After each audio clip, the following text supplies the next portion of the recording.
This is the school named after John, one of the schools among thousands throughout the country, which, after the economic recovery, became the main one in the field of school education. The young heir to the Osborne Corporation, Norman Osborne, arrived at the school. It is rumored that Osborne entered the 11th grade without passing the martial arts entrance exam, although he takes it to enter the 7th grade. Suddenly, Norman heard a sharp cry, "Stop him!" And before he could react, a strange guy crashed into him. From the screams, Norman learned that the guy was a thief and decided to offer him help to pay for all his deeds. But in response, I heard only insults and envy of Osborne's rich life. As soon as Norman stood up, he immediately asked his guard to transfer $30,000 to the thief, because his father had many illegitimate children, and it was his duty to help them. 2 years have passed. Norman has lost all his money and his main place in the Osborne family, and is now trying to persuade the director to accept him into a special martial arts school. Suddenly, the same thief came to Norman. Only this time, he was dressed in an expensive peach-colored three-piece suit and walked with guards, as our hero had done before. As it turned out, that thief was Norman's brother, Ron, who became the new heir to the Osborne Corporation, as he successfully passed all the martial arts exams. Ron literally threw a check for $15,000 at Norman's feet and began to chase his brother away like a dog, saying that they were now from different worlds. With a bright smile, Norman called out to his impudent brother and reminded him that 2 years ago he gave him $30,000. But if Ron didn't have the rest yet, then he could wait. Ron, enraged by Norman's words, threw a crumpled check for another $15,000 at his brother. But the hero calmly caught it and said goodbye to Ron with the same brightest smile. Norman sat and talked about his life, trying not to show that a storm was raging. Suddenly, the taxi driver distracted the hero from his thoughts with questions about Norman's life, as he noticed that he was leaving the Ian school. After a short dialogue in which Norman complained that he never became a pro at school, the taxi driver tried to cheer up the hero, because Norman knows at least something in martial arts. Their conversation was abruptly interrupted by a message about a criminal with a second level of martial arts on the radio. Frightened by this news, Norman begins to talk about the structure of their world. After the economic downturn 50 years ago, the government began to support martial artists as they helped the country get out of the economic hole. Physical fitness is the lowest level in the field of body conditioning, which is divided into 9 levels, each of which can increase physical strength. Each body hardening increases the level, so practice and martial arts are complementary, although high-level skills are forbidden to be studied independently. The criminal who was mentioned in the news has a second level of physical fitness, that he has mastered martial arts, unlike the main character. Suddenly, Norman's thoughts about the events were interrupted by the fact that the trip came to an end, and they arrived at the mansion that Norman had inherited from his mother. Approaching the entrance to the house, our hero again indulges in reasoning that without a talent for martial arts, his family abandoned him.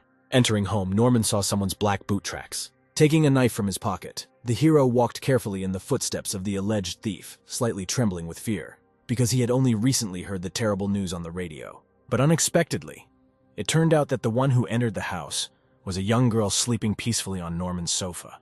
The girl had a model appearance. A wasp waist, turning into a magnificent chest, echoed a very pretty little face and hair the color of wheat. Sharply pulling himself away from admiring the mysterious stranger, Norman went on to check the house, frantically clutching the knife in his hands. Suddenly, a thief appeared in front of the hero in the doorway, and there could be no mistakes. This is the same thief who was talked about in the news. Immediately, the thief began to threaten Norman, holding a knife in his hands, which felt larger than our hero's. After beating the main character, the thief took all the money given to Norman from his father, saying that with this money, he can finally leave the city. Having tied the hero with a rope to a chair, the thief left, saying that if the checks were not valid, he would return and kill Ron. Bleeding after the beating, all battered, Norman reasoned that in this world without power, people like him could only be killed, and that the thief would return to finish what he started. But suddenly the main character received a notification starting the donation system. Norman, not understanding where the voice was coming from, frantically began to search with his head for the source. Suddenly, he heard an unknown voice again. The purpose of the system is the development and production of chi in the object. Still not understanding anything, Norman raised his head and began asking questions into the void. System. What's happening? You're in my head. The robotic voice confirmed its location. Norman's mind, then Norman asked where this system came from. Unfortunately, the system responded that this information was missing, and that the system was directly related to the spirit of excellence. As Norman found out, the system was in passive mode all the time and absorbed his energy all the time, preventing the hero from developing his skills, which Norman naturally was not happy about. The advantage of the system is that with the help of physical goods, the owner can develop his skills. Any material goods for developing skills can be suitable: coins, banknotes, credit card money, precious metals. Norman was very angry that the system did not start 2 years ago, since the prices are very high for his current position. But the main character decided not to give up because it is not too late to regain his place in this world, which was taken away by his father 2 years ago. The elder Osborne always disliked his son Norman due to his lack of talent in martial arts, while in the world they are very demanding. Everyone thought that Norman was an ordinary child who ate and expected to die. Because the hero understood that he did not have talent, he pretended that he was indifferent, deceiving himself with this. He tried his best to resist himself every day.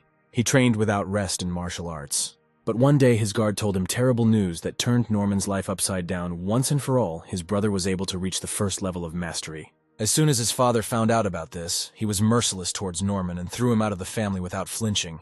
But now Norman has this power, and now he can, despite the difficulties, get out of trouble. Suddenly, a sharp sound outside the door interrupted Norman's thoughts. The thief had returned. Norman, sharply taking his credit card in his hands, demanded that the system withdraw all the money and spend it all on developing his hand-to-hand combat skills to the maximum. The system counted the money from the credit card and reported that there was not enough money to develop the skill. Norman grabbed his head in a panic because he lacked just a little bit to level up. He frantically looked for where to get some more of the missing money, and having found some change, immediately converted everything for skill points. And this amount was not enough for him, and he continued to look for the missing amount. The system voice told Norman that he could convert other people's money, hinting at the girl still lying on the couch. Approaching the young lady, the hero carefully began searching for a wallet or the like in the girl's jacket. Having found it, he immediately began the lengthy process of converting the girl's money into skill points. At the same time, the thief had already entered the house with a bag of money and discovered that the hero was missing from the chair. Entering the living room, the thief shouted to Norman that hiding behind the sofa was not a good idea. He expressed his respect for the hero's courage and that he underestimated him. Norman began to play for time as much as possible in order to have time to convert the money into the development of hand-to-hand combat skills, and the conversion was about to end. Shouting wishes for death, the thief suddenly attacked the hero, transferring all his strength into his fist. But Norman was no slouch and quickly launched a counterattack on the enemy, hoping that his plan would succeed. And then their blows connected and formed a large shockwave that spread throughout the living room. As the system told Norman, the money conversion was completed right before the impact. The thief was surprised by the hidden powers of the protagonist, and he admires the fact that Norman did not immediately decide to show his real powers. After a short dialogue, the villain decided to attack Norman again with even greater force. Norman sharply dodged his opponent's blow, preventing him from hitting himself. But the thief slightly touched Norman's neck and a small wound appeared in this place, which began to bleed profusely. And again the thief, without reducing his ardor, began to swing for the next blow, and Norman, realizing that he would not be able to dodge again, began to make a decision. The solution was simple. With a sharp, strong head blow to the solar plexus, the hero tried to take his opponent out of the game. The villain only moved a couple of meters away, while Norman began to reproach him for his weakness. Angry, the thief began to gain strength for the next blow, preparing to take revenge on the hero for his words. The thief suddenly flew into the air, intending to strike the hero using the powerful hawk strike technique. Norman was also no slouch and also flew at the villain with a blow, trying to catch him making a mistake, but the blow was made into the void. Suddenly the thief found himself behind the main character, condemning him for being too slow. With a sharp blow to the back, the villain knocked down the unexpecting hero. The hero flew straight into the wall, knocking down the bags of money the thief had brought along the way. After his blow, the villain sharply grabbed his chest because the previously received injury was revealed. The hero simply lay there emotionless after the blow, and the villain began to rejoice that he was finished. Suddenly, Norman woke up from the blow as if nothing had happened, although he was battered from the strong blow. In an instant, all the cash that was lying around the hero was converted into skill points. The villain was unpleasantly surprised that Norman was not only alive, but the money that was around the hero suddenly disappeared. And Norman began to get up, grinning at the villain's fear. The main character began to prepare for a new blow as if he had not previously received a very strong blow from the villain. Taking a stance, Norman began to call the thief for the next blow, radiating complete self-confidence. Suddenly the girl, who had been sleeping on the sofa throughout the fight, woke up, and the first thing she did was look in the direction of the active actions. The villain suddenly flew at Norman with the intention of finishing off the main character, because he fell for the main character's beckoning.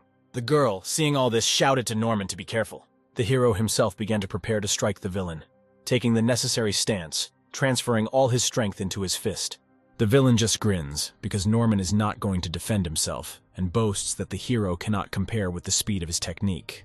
But then Norman dealt a sharp and precise blow to the villain's heart. The blow, with its force, seemed to pierce through the thief's body, and a bright luminous mark from the blow appeared on his back.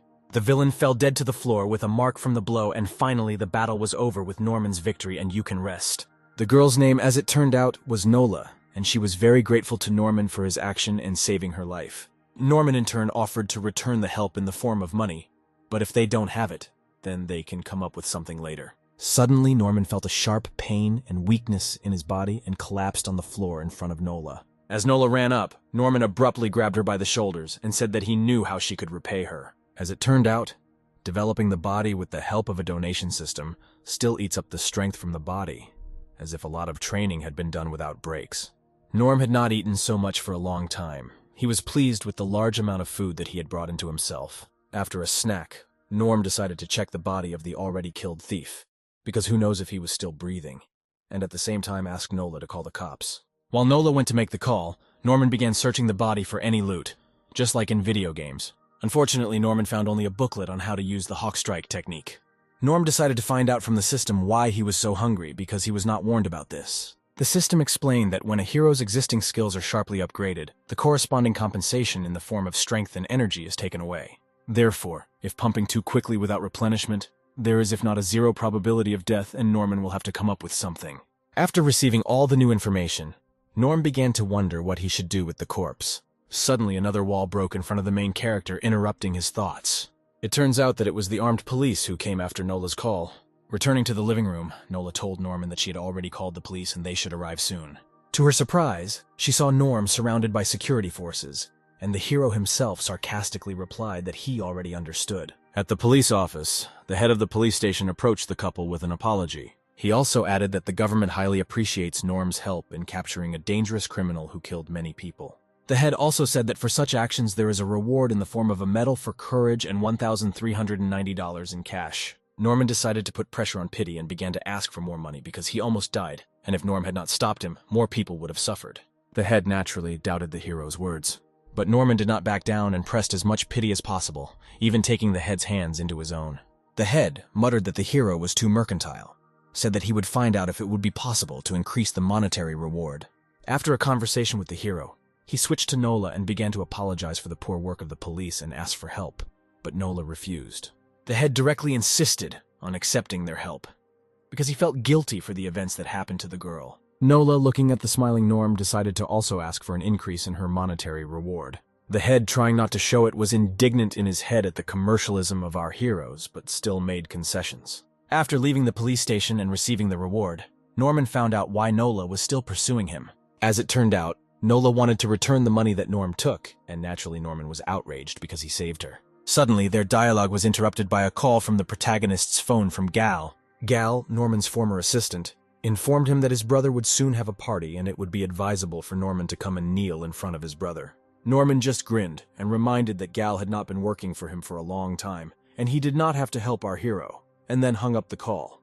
Nola decided to find out who it was that called, to which Norm replied that it was just his ex-friend. Then Norman abruptly offered Nola a job as his assistant because the girl really needed money. Nola immediately set boundaries that she would not do anything illegal, to which Norm replied that he just needed information about something and nothing more. The next day, Nola was already waiting for the hero at the meeting place, fearing that Norman had deceived her. But then Norman himself came and dispelled all the girl's fears and also apologized for being late. Nola asked Norman where they should go, but after the answer that they had come, her eyes widened.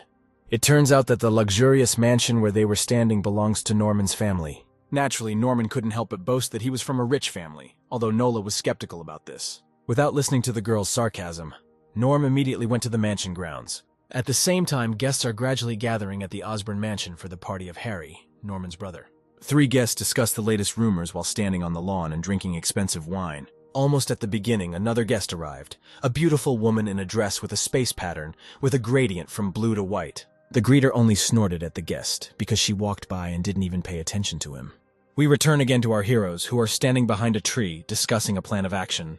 According to the plan, Nola was supposed to start distracting the guard at the entrance by coming up with any lie. Nola tried to put pressure on Pity, making puppy dog eyes, trying to distract the guard as much as possible. And fortunately for the heroes, Nola manages to attract the guard's attention as much as possible. While Nola was busy with the distraction, Norman carefully and quietly began to make his way into the party area. Once on the territory of the mansion, the hero began to indulge in memories of how he walked and lived here 2 years ago. And at this time, Henry was already appearing on stage, and the guests gradually turned their gaze to him. Approaching the microphone, Henry began to greet all the guests at the party, telling all the latest news from the Osborne family. That same woman named Rena turned out to be a member of another Parker family with whom they planned to collaborate. Suddenly, after the words about cooperation, all eyes were focused on Mrs. Rena. Her assistant approached her and began to calm her down and hint that she should answer Henry something. Suddenly, from behind her, someone sharply called out to Henry in a very familiar voice. Henry, frightened by the sharp cry of his voice, began to look at the guests with a frightened look. And finally, the gaze found a familiar figure, whose face was covered with a hood. Suddenly, Henry recognized the man in the hood, and along with Henry, Rena also recognized the guy. It was Norman, Henry's older brother and our main character. Norm started greeting Henry and saying that he really missed his brother. Suddenly, the guards started running towards Norman, intending to catch him and throw him out the door. Trying to escape from the guards, the hero jumped onto the common table. But things didn't go according to plan. Security began to surround the table in an attempt to catch Norman. Our hero began to try to run and jump on the tables, not allowing himself to be grabbed. Henry, tired of this circus, sharply yelled at everyone to stop the farce. At the same moment, Norman and the security stopped spoiling everyone's party and fixed their gaze on Henry. Norm, dusting himself off, stood up and thanked his brother, saying that he didn't doubt him. At that point, Norm started making puppy dog eyes and asking for money from his brother. Henry did not expect such impudence from Norman and was naturally indignant, saying that this farce was purely about money. But the hero did not give up, trying to put pressure on his brother with his conscience, because when he was the heir, he always gave money to Henry. Henry agreed to give money to our hero, and naturally Norman was very happy about this outcome of events. But a sly smile crossed his brother's face as if about to do some nasty thing. Suddenly, the expression on Henry's face changed from irritability to a soft but mean smile. To everyone's surprise, Henry jumped from the stage onto Nora's table, landing elegantly on the tablecloth. As the two brothers bonded over the table, Henry handed over a check for $70,000. As soon as Norman extended his hand to the check, at that moment Henry deliberately dropped the check at the hero's feet. Naturally, Norman didn't like this. He realized that his brother simply decided to humiliate him in front of the guests in this way. The main character began to make jokes in order to turn all the arrows on his brother, but this did not work very well. Norm realized that the plan to change the hands would not work, and saying that he was not proud, began to bend over to pick up the check. After the hero straightened up, Henry put his hand on his shoulder and began to wail that he hoped they would not be enemies. At the same moment, as soon as Henry finished speaking, he pressed Norm's hand so hard that the table underneath them broke. And he decided to just laugh it off that he wanted to make the massage simple because he saw Norman's weak body. The hero decided not to pay much attention to his brother's jokes and began to laugh it off in response. Putting the check in his pocket, Norman decided to quickly leave the party before things got worse. Henry himself, returning to the stage, ordered Norman to be released quietly and the tables replaced. In his thoughts, Henry laughed at the hero because he deliberately put pressure on his shoulder to weaken the hero. But he did not understand this. Coming out of the mansion, Norman began to be indignant in his thoughts at what a strong blow his brother had. But everything is already behind him and he doesn't need to worry because he got the money he needed for pumping. Suddenly, he was called out by Nola, who was already frozen in anticipation of the main character. As soon as Nola received her share of the money, she immediately began to admire Norman and apologize for her mistrust. Walking home, the girl again reminded the hero of his duty, and their way home was full of arguments about money. The next day at the Yan school, qualifying for elite martial arts classes was actively taking place. In the ring were Teacher Ran himself and a middle school student who, apparently, had already begun to run out of steam. And so the student decided to strike again, hoping to hit the teacher, but Ran was too fast. The teacher, with a sharp movement of his leg, hit the student's stomach with such force that he sent him flying. The disciple was nailed to the wall and was about to give up his last breath, indicating that he would no longer be able to fight. Principal Yang and his deputy Ran sat on the judge's bench, looking at the teacher disapprovingly. It turns out that these are new rules, since previously the students had to fight each other. But after the situation with bribes, they abandoned this. At this time, the territory guard was sleeping peacefully until he heard a strange noise next to his booth. It turns out that it was Norman who was trying to sneak through the fence to get into the school. But he did not notice a branch under his foot, which crunched very loudly. The guard abruptly ran out of the beach, indignant at who was playing truant again. But next to the booth was the same girl from the party, Rena, who was just standing against the wall. Rena tried to distract the guard so that Norman would not be noticed and kicked out of the territory. After the maneuver, Norm thanked the girl for saving him from the guard and learned how he could return the favor. Rena only asked why Norman was trying to get into the school and, having learned that he wanted to go to the qualifying rounds, reminded the hero of the new rules. Having parted ways, Norman hoped that he would be able to return the favor to the girl, because this was not the first time she had helped him out. At this time, Ran found out who would be his next sparring partner, and would try his luck to get into the elite class. Realizing that apparently there would be no one else, he began to accuse the new course of weakness and indecision. But his attention was attracted by a sharp cry, which said that he was next in line. It was Norman who walked through the classroom doors, preparing to duel with the teacher. At Ian's school, the hero's name was often mentioned because he was the worst student in history. The director wanted to kill the main character then, but unfortunately the rules did not allow it. Norman extended his hand upward, reminding him that he would like to try his luck in the ring and get into the elite class. The director, remembering how Norman paid bribes to get into school, was against the hero entering the ring. Ian almost started yelling at the main character to get lost and not even try to do anything again. The teacher, on the contrary, was serious about Norman because he had been waiting for this moment for a long time to kick the hero's ass. Having calmed down, the director decided to clarify why the hero came to school, because he had studied for a long time.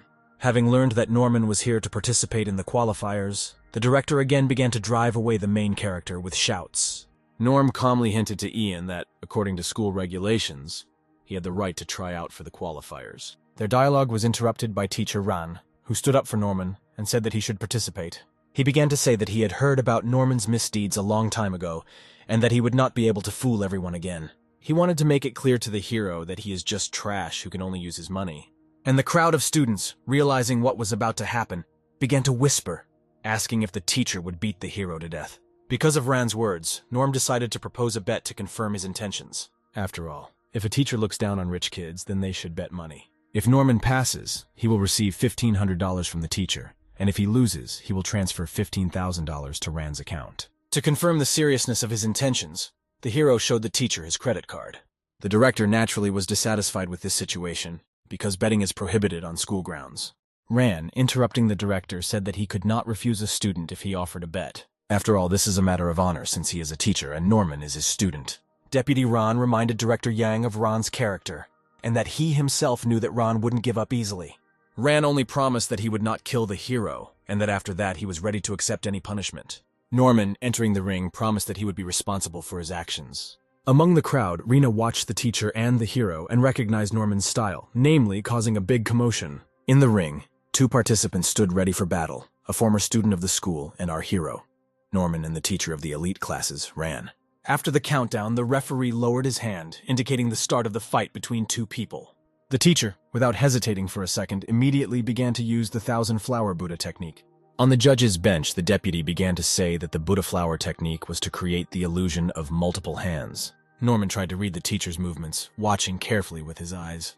And fortunately for the hero, he was able to block the blow delivered by Ran, saying that it was useless. Norm began to laugh at the teacher, escalating the situation in the ring, waiting for the next blow.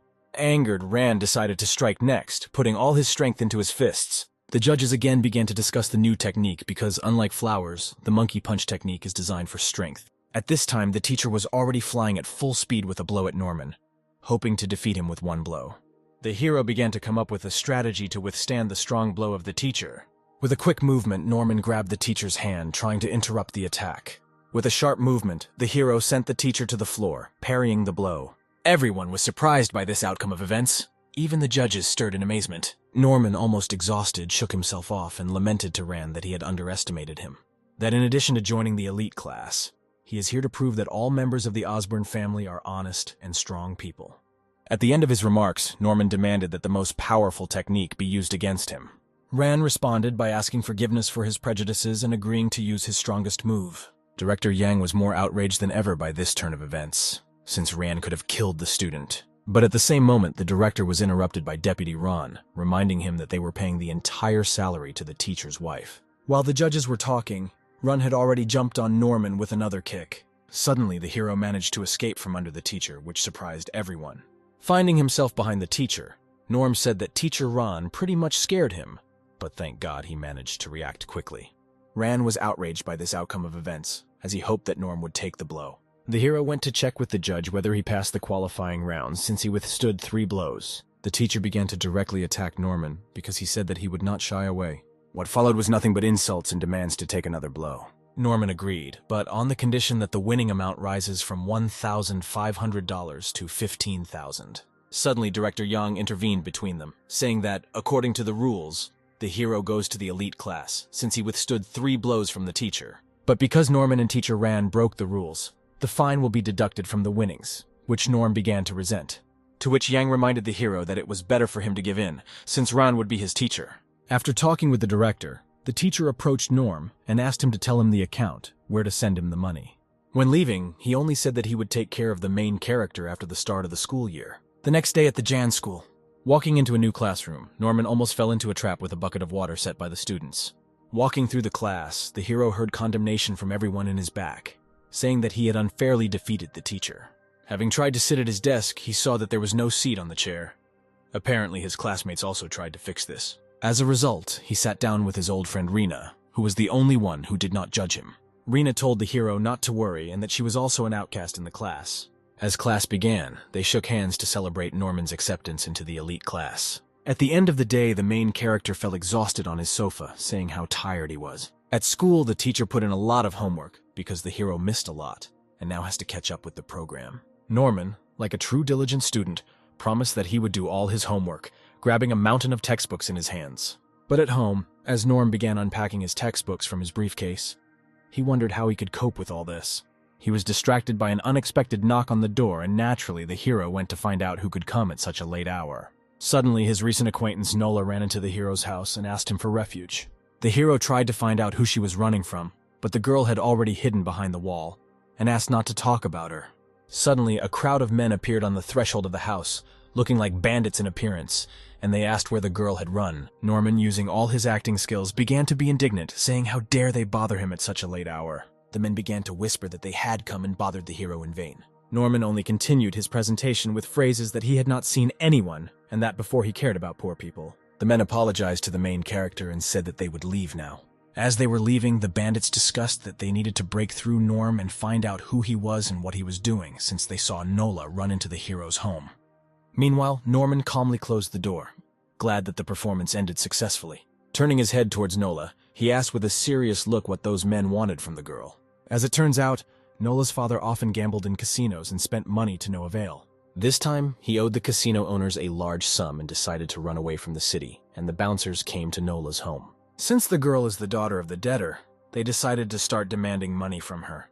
After the story, Nola began to thank Norman and said that she would soon leave him. The hero did not agree with this and said that the girl should stay at his home, as it would be safer. Nola was glad to hear this and looked at the hero with loving eyes, but she had to see the insolent look of Norman, who came up with an activity for her.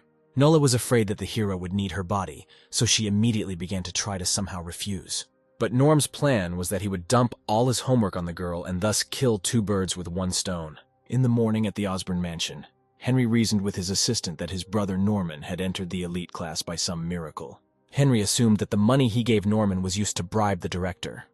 Already at school, 3 bullies from the elite class were discussing how to frame Norman so that Henry would notice them.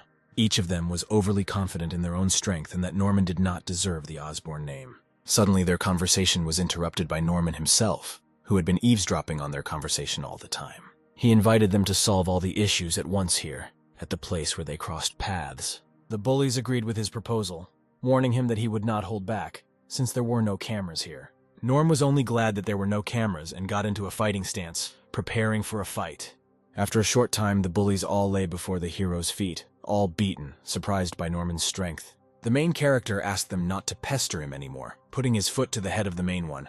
As soon as Norman heard a positive answer, he demanded that all the money be given to him as an apology. The bullies, without resisting, gave him all their pocket money, asking him not to touch it anymore. The hero, having taken the money, happily began to leave, saying goodbye to the guys. But their classmates decided to tell the director that Norman had beaten them just like that. Having run to Director Jan, they immediately began to complain that the hero had beaten them just like that. But they didn't notice that Norm had already gotten ahead of them and turned on the bully dialogue to the director. The boys, realizing that they were at a dead end, tried to somehow justify themselves to the school principal. Already in the classroom, the bullies looked after Norman like servants, since the director said that until they were forgiven, they would not be allowed to attend classes. Suddenly, Norman's entire idyll was interrupted by the senior Kane, who apologized for the entire class. The hero naturally asked his temporary servant who this guy was, and they explained to him that this was one of the best students in the class, Kane. Exhaling heavily, Norman accepted Kane's apology. In response, the eldest asked to forgive the other three, and to stop mocking them since they already understood how wrong they were. Not though, the hero agreed to let the bullies go and directly quoted that he forgives them. During a lesson on a fresh holiday, the hero discussed what else he needed to do to achieve his goals. Suddenly, his thoughts were interrupted by his younger brother, Nick, offering to meet in the ring, since he was not at all confident in the hero's powers. Nick all the time, as Norman remembered him, hovered around the hero, trying to please him with everything he could. Norm just said that it wouldn't be an interesting fight, and he knew Nick would be interested. At the same moment, the hero called the elder Kane to come to them. As soon as Kane approached them, Norman immediately said that Nick wanted to learn about the features of the elder's technique. As soon as Kane began to explain, Nick immediately noticed that Norman had managed to escape unnoticed. The main character himself went to the teacher to ask for time off from classes to improve his health. The teacher agreed to give him a day off, but on the condition that the hero do a pile of homework. Arriving home, Norman saw how Nola had fallen asleep at work, since she had been working all night. Night fell, and Nola began to wake up little by little. She noticed that she was wearing Norman's jacket, and was surprised that he had already arrived. Going out into the yard, she saw him working out, judging him in her head for his bad movements. Norman saw that his girlfriend had already woken up and was looking at him disapprovingly, and decided to find out why. Nola was afraid that he would kick her out, so she tried to explain that his movements were wrong, trying to smooth out the corners. After some time, Nola joined Norman, helping him make the right movements. Morning came, and the main character trained and trained while Nola complained about him. Throwing her a wad of money, he asked her to explain in more detail how to do the hawk strike. Nola immediately agreed, and her drowsiness disappeared, as if by hand, which Norm was not surprised at all. Step by step, Norman tried to do the necessary exercises to unlock the hawk strike technique. Nola helped him with this. Although her movements were poor, she explained it very clearly in words. And after a lot of time, the system finally notified him that the new skill was unlocked. Norm had specially prepared a special ki capsule for this purpose to increase the amount of chi energy so as not to die. After he swallowed the capsule, the hero demanded that the system raise the level of the hawk strike technique to medium level. Then he demanded to continue raising the equipment to an elevated level. After completing the promotion process, Norman noticed that the effect of the pill had worn off, and he was very tired. Suddenly, Nola came running to him, inviting him to dinner, and Norman accepted the invitation with great pleasure. The next day, a martial arts tournament was held among students at the Yang School. The evaluation system was such that in order to raise your place, you had to defeat opponents higher in the table and take their places. The judge informed the students that Kane, who was in first place, and Rena, who was in second place, were absent from the competition, so everyone's rating was raised by 1. Nick was glad of this circumstance since now he is in first place among everyone. Norman was given the lowest rank since he participated in the competition for the first time. The hero only told the judge not to worry and that he would give his best. Behind Norman's back, other students were skeptical of the hero's words and reminded each other not to accept money from him. After 15 minutes, Nick arrogantly learned why no one wanted to invite him to the fight. Continuing his monologue, Nick called everyone trash if you were afraid to deal with it. Then it turned out that our hero was already waiting for Nick at the other end of the ring, challenging him to a duel. Suddenly, all the students turned their gaze to the ring as everyone was sure that Norman was simply suicidal. Nick, on the other hand, accepted his older brother's challenge with an arrogant smile, hoping to teach him a lesson. Norman and Nick got into fighting stances in preparation for the fight. Norman himself reminded his little brother that he had always been a suck-up. As soon as the fight began, Norm immediately attacked Nick with a blow. In response, Nick tried to hit the hero faster, but to his surprise, missed. Norman suddenly appeared behind his brother and hit him on the back using the hawk strike technique. As a result of the fight, Norman ended up in first place and Nick in last. No one expected such an outcome because everyone thought that our hero was weak. But suddenly everyone noticed how Norman seemed to have deliberately lost to the fat one so that he would end up in first place. The crowd didn't understand what was going on here at all, but one student decided to take the chance and take first place. He easily beat the chubby guy and took first place, rejoicing at his easy victory. But like a nightmare, Norman appeared behind him and offered to talk, that is, inviting him to a duel. A classmate, frightened by Norman, did not even begin to fight with him, and immediately gave up his first place. And again, to the surprise of everyone, Norm again gave first place to the obese. While the chubby guy was rejoicing in first place again, Norm was doing some strange calculations behind his back. At the same time, Nick fights with each participant, gradually raising his rank. He continued to humiliate his classmates because they were weaker than him and could not cope with him. Norman quietly began offering his services to those who had lost their tournament rank because of Nick. Sitting in 10th place, Nick was preparing to go into battle with 3rd place in the tournament. Suddenly, Norman appeared behind him, offering to talk on the sidelines, thereby frightening Nick. As it turned out, Norman came up with a way to earn money based on the return of the tournament rank. At the end of the tournament, everyone went to the winner's board to find out who was in what place. The 1st place was taken by the chubby one, and the last 2 were unexpectedly taken by Norman and Nick. Nick was hysterical, as he had worked his way up to 3rd place in the rankings. Norman himself was happy with everything, since he earned a decent amount of money from his scheme. Teacher Ran, who returned after being suspended, decided to find out who took 1st place. It turned out that they were taken by some of the weakest students. The teacher was furious, as he did not tolerate such an impudent attitude towards the tournament. Hearing Ran yell at him, Norman turned to find out what happened. Ran began to attack the hero that he violated the rules of the tournament and helped others climb the rankings for money. Norman tried to justify himself because this was the only way he was trying to get along with his classmates and raise morale. Ran, gritting his teeth, threatened the hero that this was his last such prank, and he would not allow the situation to repeat itself. 2 days later, a plump guy approached Norman and began to thank the main character, because he was able to invite a beautiful girl due to his rating. As gratitude, the hero was given a pill to restore chi energy. Already in class, Norman was thinking about new ways to earn money, because he did not want to anger teacher Run anymore. Suddenly his thoughts were interrupted by the arrival of the elder Kane, who strongly condemned the hero for his action. Norman tried to stand up for himself, saying that it was none of Kane's business and that he should stay out of it. The elder decided to call our hero to fight in order to teach him how not to act. Reluctant to fight, Norman began to apologize to Kane and say that this would not happen again. But the elder was determined to show the hero a lesson, so he offered to bet on money. Of course, our hero, due to his greed, could not resist the challenge and agreed to the bet. Rena, sitting under the shade of a tree outside the school, felt that something was wrong. Already in the ring, the opponents greeted each other. Immediately after the start of the fight, Norman rushed at Kane with a strong blow, hoping to win without wasting much strength.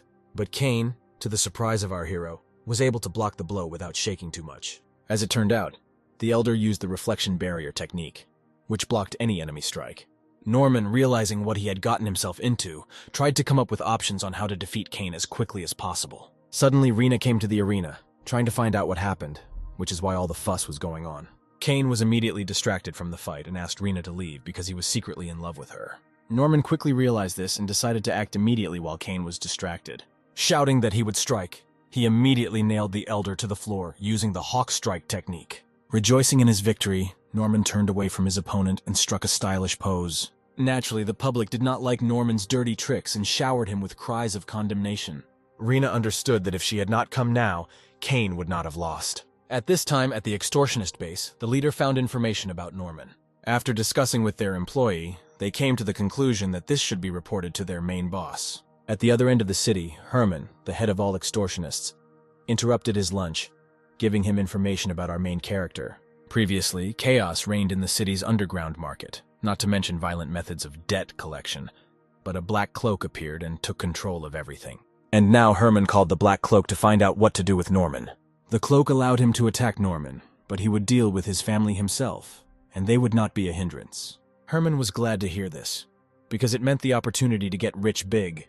Cloak in his office was glad that he had a large number of subordinates and could not get his hands dirty. At the same time, at school, Kane, approaching Norman, said that the winnings would soon be credited to his account.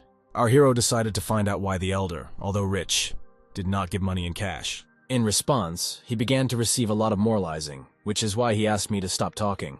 He realized that Kane was strictly taught how to spend money correctly, and, surprisingly, he followed it just as strictly. The elder offered to go to class together, but Norman refused, since he had already asked to go home. In the classroom itself, Teacher Rand was so furious that he even broke the chalk on the blackboard. After all, Norman did not show up for class, which added even more gasoline to the hatred towards him. In parallel with all the events, Nola returned home, allegedly greeting Norman. But in fact, Rena came to the hero's house to discuss a couple of matters and find out how things were going. Before the girls had time to meet each other, they heard the door to the house being broken down. These were people sent by Herman to lure money out of Norman. Rena, as a student of an elite martial arts class, was the first to attack the bandits, knocking out one at first with one blow. And then with a second blow, she instantly knocked out the second one. Suddenly, the leader of this trio came at her, saying that he should not have underestimated her. But adding that she could not cope with him, he attacked her with eyes full of rage. While the fight was taking place at his home, while waiting for funds to arrive, Norman played on the arcade machines. As it turned out, Kane also went with him and continued to lecture him, saying that this was impossible, that he had to go to lessons. They were interrupted by a sharp call from the home phone to Norman, who thought it was Nola, who had already arrived home, calling. But this was the same leader who reported that he had captured his 2 girlfriends, and that a ransom was awaiting them. The villain warned that if the hero did not come soon with the required amount, then his girlfriends would die. Norman tried to pretend that he didn't know them and had no idea who he was talking about. After showing off his acting skills, Norman hung up, much to the surprise of the bandit leader. Naturally, the main character was not going to sit idly by and quickly walk towards his house. Suddenly, the bandits called him again from his house, as they realized our hero's pretense. They said that they were not bluffing and could kill the girls, and that Norman had better hurry up. Norman tried again to pretend that he didn't understand what the kidnappers were talking about. But in the end, they hung up faster than our hero could answer them. Kane, who had followed Norman, began to find out who it was, and, having learned what had happened, said that he would help our hero. Having already arrived at the house, the bandits noticed a man in the protagonist's cap and sweatshirt. The first bandit rushed at the guy, shouting that he had finally been caught, but suddenly he was pushed away from the guy as if by a spring. It turned out that it was Kane in disguise, who distracted the bandits in the yard, giving Norman a chance to get inside. Inside the house, Norman, with a quick blow, immediately took out 2 bandits who were standing near the tied-up girls. After checking that there was no one else, our hero decided to untie his friends, wondering how they could get into such trouble. But suddenly Norman was called out by the leader coming around the corner saying that he had expected such a maneuver. The leader was not surprised that Norman came to help in this way and invited him to a duel. Having offered Norman the last words, he heard only a message to Hell and naturally got angry and began to prepare for the first blow. But then Kane hit him in the back, knocking the bandit down. Then Norman struck, finishing off the criminal so that he left the game before the fight. The guys rejoiced at their easy victory and congratulated each other on their good shots. As Kane left, he began to feel that something was wrong, as if they had forgotten something, and his instincts did not deceive him. The elder received a sharp and quick blow in the back with such force that it knocked out his breath. He was a half-baked bandit who, as it turned out, was not so easy to take out of the game. Norman began to come up with a plan on what to do, while at the same time ordering his girlfriends to leave the house and go further away. The guys decided to share responsibilities. Norman would take the girls out and call for help, and Kane would detain the villain. Very angry, the elder used the barrier technique to the maximum, giving his friends time to leave. But the bandit easily breaks through the elder's defense, hitting him in the stomach. And so Kane fell again, the criminal thinking that everything was over with him went after the escaped trio. But it's not that simple. Kane didn't want to just give up and grabbed his opponent's leg in an attempt to slow him down. Out of anger, the villain kicked the older man in the head with all his might, trying to finish him off. Despite the fact that Kane was already bleeding all over, he still tried to somehow apprehend the criminal.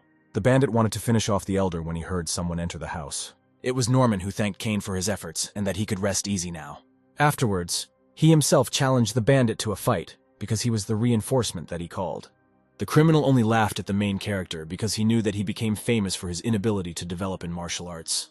Norman was angry at the hypocrisy and at the fact that the bandit had maimed his friend and threatened his girlfriends. From childhood, the main character was prepared to become the heir to the Osborne Corporation.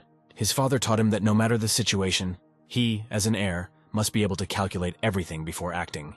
This advice helped him even when he was kicked out of his family so as not to get divorced. Accurate calculation can bring maximum benefits in life. And even now, Norman began to calculate the path to victory, since the bandit was clearly sent to kill the main character.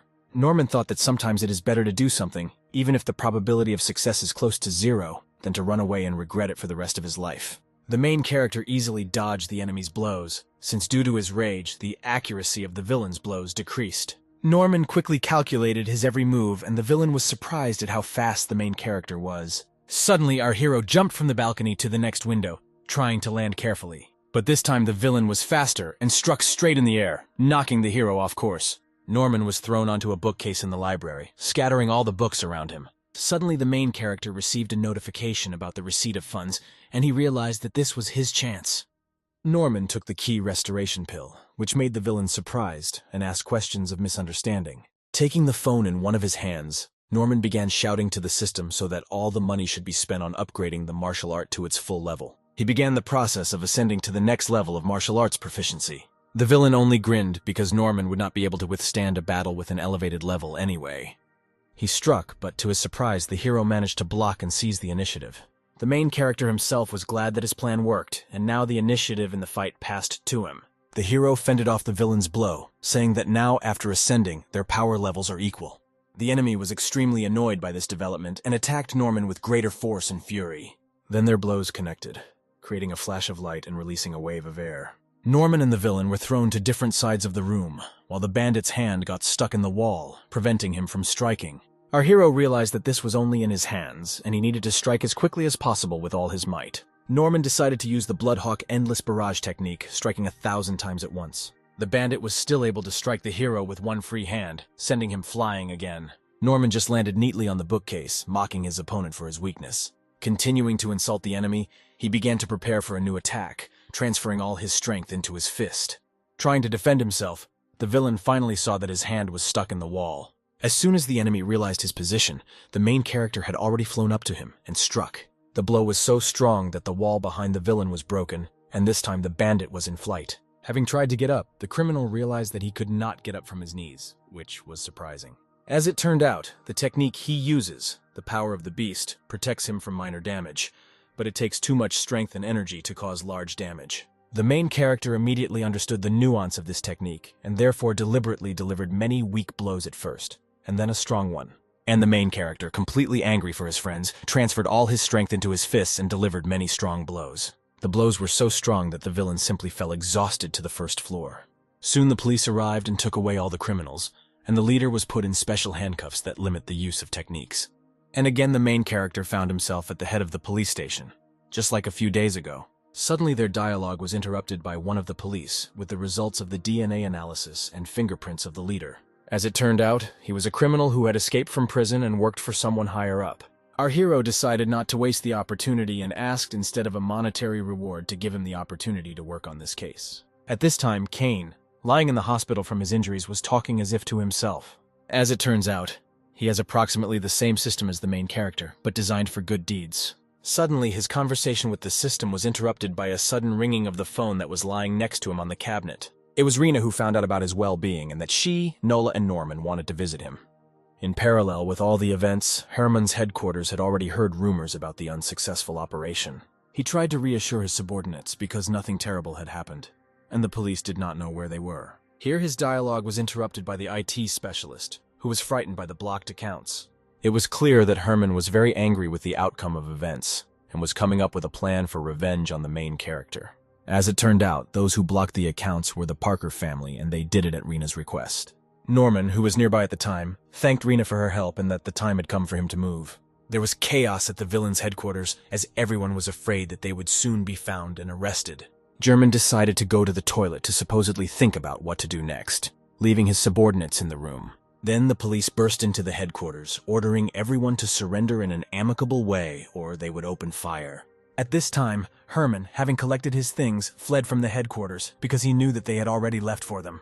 But Norman was already waiting for him in the gateway, who had calculated this outcome of events. Herman began to blackmail the main character and offer money to hush up the case. Norman turned on his acting skills and began to pretend that he was not against the proposal in principle. Instantly, as soon as Norm was distracted, Herman shot the key at him like a dart. But the main character expected such an action from the villain, and masterfully dodged it by jumping onto the air conditioner. At the same moment, police officers and the chief surrounded the alley, ordering Herman to surrender in an amicable way. The police found where the criminal was thanks to the fact that Norman sent a geotag to the head when meeting with Herman. Leaving with the police, Herman whispered to the hero that victory was not yet close, and that he was just a cog in the machine. Already at home, Nola asked Norman how much he earned for capturing criminals. Shifting to an unpleasant topic, the main character asked his friend what job she would earn the most from, and she answered that if she was a nanny. The main character suggested opening a martial arts center, since Nola knows the theory very well, although the level of practice is 0. Nola immediately refused due to her uncertainty, as soon as the main character offered her a teacher's robe. But Norman knew how mercantile his girlfriend was and offered 10% of the center's revenue. After some time, the martial arts center was opened, advertising which was done on the street. As expected, Nola is an excellent teacher due to his knowledge of martial arts theory. A month later, Norman asked Nola, dressed as a maid, to give him a checkbook for his salary. Taking the book, the main character began to collect expenses and profits from the martial arts center. Suddenly, Rena came with not very positive news. They wanted to kick Norman out of school. The main character couldn't believe it because he has official leave, and he does all his homework. As it turns out, Norman broke 13 rules, 3 of which are the most important. Norman was surprised, because they promised to turn a blind eye to him if he did well. And in general, he is not a hooligan and did everything within the law, without crossing the line. Their dialogue was interrupted by Nola, who offered a bottle of water to Rena, but Norman could not wait. To which Rena yelled that she couldn't calmly take a sip of water. Having calmed down and taken a sip from a bottle of water, Rena continued to report that there were no important grounds for exclusion, and that it is obvious that someone is deliberately trying to frame Norman because of recent events. The main character decided to go himself and find out what was the matter together with Rena, leaving Nola in charge in the center. Half a day later, the friends were already returning to the center, while the sun was carefully setting behind the horizon, hidden because of the tall buildings. Suddenly, Rena stopped and began to say that she was very worried about the main character. Norman tried to reassure her that he wouldn't just give up, and those who arranged all this would greatly regret it. Returning to the center, Norman and Rena froze in shock as the door to the center was sealed by the authorities. As Nola said, people from the government came to check the documents, and finding out that they were not there, they sealed the premises and closed the center. Rena instantly found out who set them up. It was a black cloak, which the main character had really annoyed.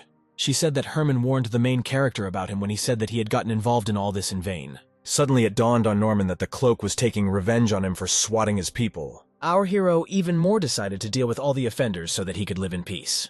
In the end, he asked Rena to make more connections to find out more about this cloak. At home, Norman lay on the sofa and thought about his next steps, since the end of the war was not planned for any time soon. He also thought about how he could earn money to further improve his skills. Suddenly, Nola returned home with good news, which made the main character immensely happy. The girl came home with books purchased at a discount with various techniques that still needed to be studied. After a long time of studying books, it turned out that most of them were useless. Suddenly, Nola found a normally written book detailing a technique called camouflage. The technique made it possible to change the appearance of body parts at the request of the master. And, in theory, it was possible to completely change your personality and voice. After 15 minutes of reading, I learned that the technique does not require chi energy to learn and use. This arrangement suited Norman, so he quickly grabbed the book from Nola's hands for self-study. He has already come up with the use of this technique, and besides, for pumping, you can do without recovery capsules. Arriving at the bank, Norman decided to take out a loan to upgrade his skills.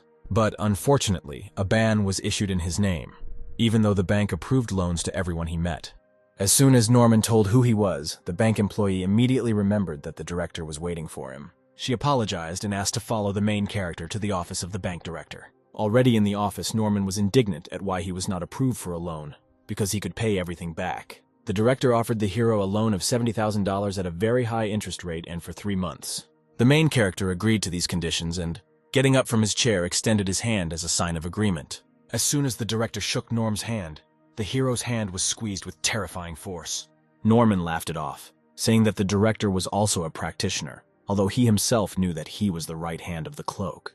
As soon as the main character left the office, the director, whose name was Patrick, again discussed the plan to sink Norman. The hero himself, standing outside the bank, threatened to return and get even with Patrick. After all, now he could, thanks to money and a book, develop a camouflage technique that would help him penetrate the main ranks of the cloak. In the evening, Norman and Nola came to their favorite restaurant to have a delicious meal. But to the surprise of the main character, the employees closed the restaurant in front of the hero's noses. Nola recalled that the previous time Norman ate almost all the food in this restaurant. Before the couple went out to eat, Norman decided to upgrade his hawk strike technique to the maximum, as money allowed. Before pumping, he took a chi restoration pill, and surprisingly, after the end of the process, Norman had almost no strength left, despite the pill. The vital energy level was so low that the main character was ready to start eating out of the toilet. Returning from the memories to the present, Nola again reminded Norman of duty. Arriving at another restaurant, the main character assured that this time he would pay the bill himself. Nola looked at the hero with suspicion, although she was very hungry. Norman explained that after this she would not owe him anything, because she had already helped him with training in camouflage techniques. After discussing their differences, the heroes began their meal while discussing the next steps of action. 2 days later, Norman finally discovered the camouflage technique, which the system notified him of. Having learned the cost of upgrading this equipment, Norman was saddened by such a high cost. But since he has taken on this task, he must finish it to the end, and he ordered the system to convert all his money into skill points. The pumping was successful.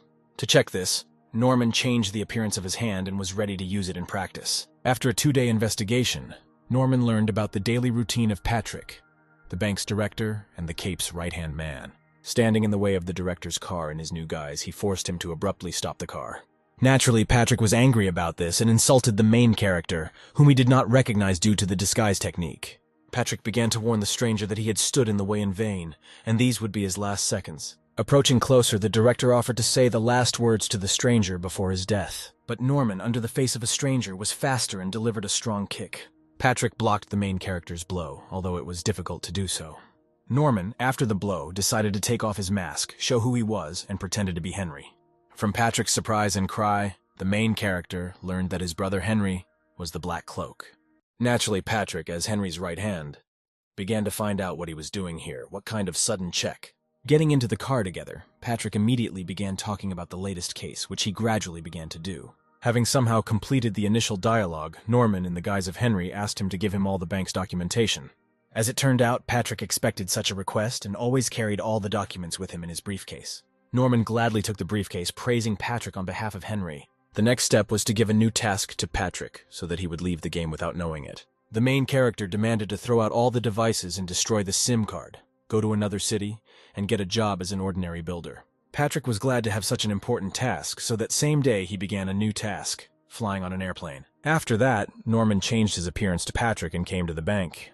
Entering the main office, the main character began to look around in search of something valuable. Before the whole process, he called the secretary and asked not to enter or let anyone into the office for 2 hours. The hero noticed a safe with jewelry in the corner of the office, which was successfully opened. Realizing that the money would take a long time to convert, he took the packet and began the process. After some time, strange sounds began to be heard from the office, as if someone was breaking something. As it turns out, it was Norman who broke all the data. 2 things, all the documents in order to ruin the bank, while keeping the camera and flash drive to record a video message on behalf of Patrick. In Henry's office, the original Henry himself watched the message from the false Patrick about all the criminal operations and the declassification of the name of the Black Cloak. Together with him, the assistant watched this appeal, trying not to show fear until the last moment. After the video ended, the assistant turned to Henry, asking what he would do next and what steps he would take. Without answering his assistant, Norman's brother called his gangsters and tried to find out where Patrick himself was. Unfortunately for him, Patrick suddenly disappeared somewhere, and because of this, Henry demanded that Patrick's corpse be brought to him within 3 months. Patrick himself did not know at all what was happening in the capital and was carrying out a false order from Norman. The next morning, Norman talked about recent events while practicing his techniques. He rejoiced at how he developed his skills in a short time after opening the donation system. Having learned the price for the subsequent upgrade of the Hawk Strike technique, the main character exhaled heavily. Taking out a pack of Chi restoration pills, Norman ordered his system to increase the Hawk Strike to maximum. The process had begun, development was taking place, and in the eyes of the hero there was rage from the granted power. In the end, he decided to try the blow on a cobblestone, and to his surprise, the cobblestone simply cracked from the force of the blow. Once again, Norman's spirits were lifted by the force of his blow and the force he received. The next step was to achieve one of 3 skill levels in order to reopen the martial arts center. Already at the inspection center, Nola was waiting for the main character while he underwent a medical examination. The doctor, after the examination, told Norman that his heart density level was average and he was allowed to take the exam. Leaving the doctor's office joyfully, Norman took great pleasure in telling Nola what would happen next. The next step was to obtain Mastery Category E1. Their dialogue was interrupted by a strange man who walked past them as if he was eavesdropping. At this time, Henry and his accomplice, Artie, were quietly drinking in a street eatery. They discussed the latest events of the bank's closure and Henry's declassification. Suddenly, their pleasant dialogue was interrupted by a call on Artie's phone from one of his assistants. As it turned out, his people found out that Norman was planning to take E alone, which Henry was extremely surprised by. Henry didn't understand how he was allowed in, since even gifted practitioners couldn't reach that level of skill. Artie decided to propose a plan to stop Norman, because he is the head of a network of mastery testing centers. Artie assured Herman that everything would be fine and Norman would not be able to pass the proficiency test. The next morning, Norman decided to make breakfast for both of them at once, since Nola had been living with him for a long time. As it turned out, from a short dialogue, the main character may have mixed up the exam dates. In the examination center, one after another, those who wanted to pass the exam flew out of the ring. The judges sat and wondered where our main character was because today he was supposed to come. And so the hero and his girlfriend stood near the doors to the center. Artie, sitting on the judge's stand, asked his henchman where Norman was. He was indignant at how it was possible to be so late, because he had hired a very strong and unbalanced examiner as practice for the exam. And so the main character opens the large doors to the center to take the mastery exam. But suddenly it's not Norman who comes into the center, but some other guy who was late for the change. Artie was very annoyed by this turn, because the costs were too high and went nowhere. Then he sensed a catch and with a shout sent one of his assistants to check where Norman was renting. As it turned out, the main character specifically took the exam in another city because he suspected fraud. The main character and his girlfriend Nola made their way back in the evening, again discussing debts. Already at night, Henry called Artie to find out how the surrender went and whether it was possible to overwhelm his brother. Henry, hearing that Norman had outsmarted them, seemed to have expected this, and calmly hung up the phone, staring at the moon. He took out a nearby mirror and pointed it at the moon so that the light from it was carefully reflected from the mirror surface. The next day, Henry was training in the warehouse with himself, like a clone.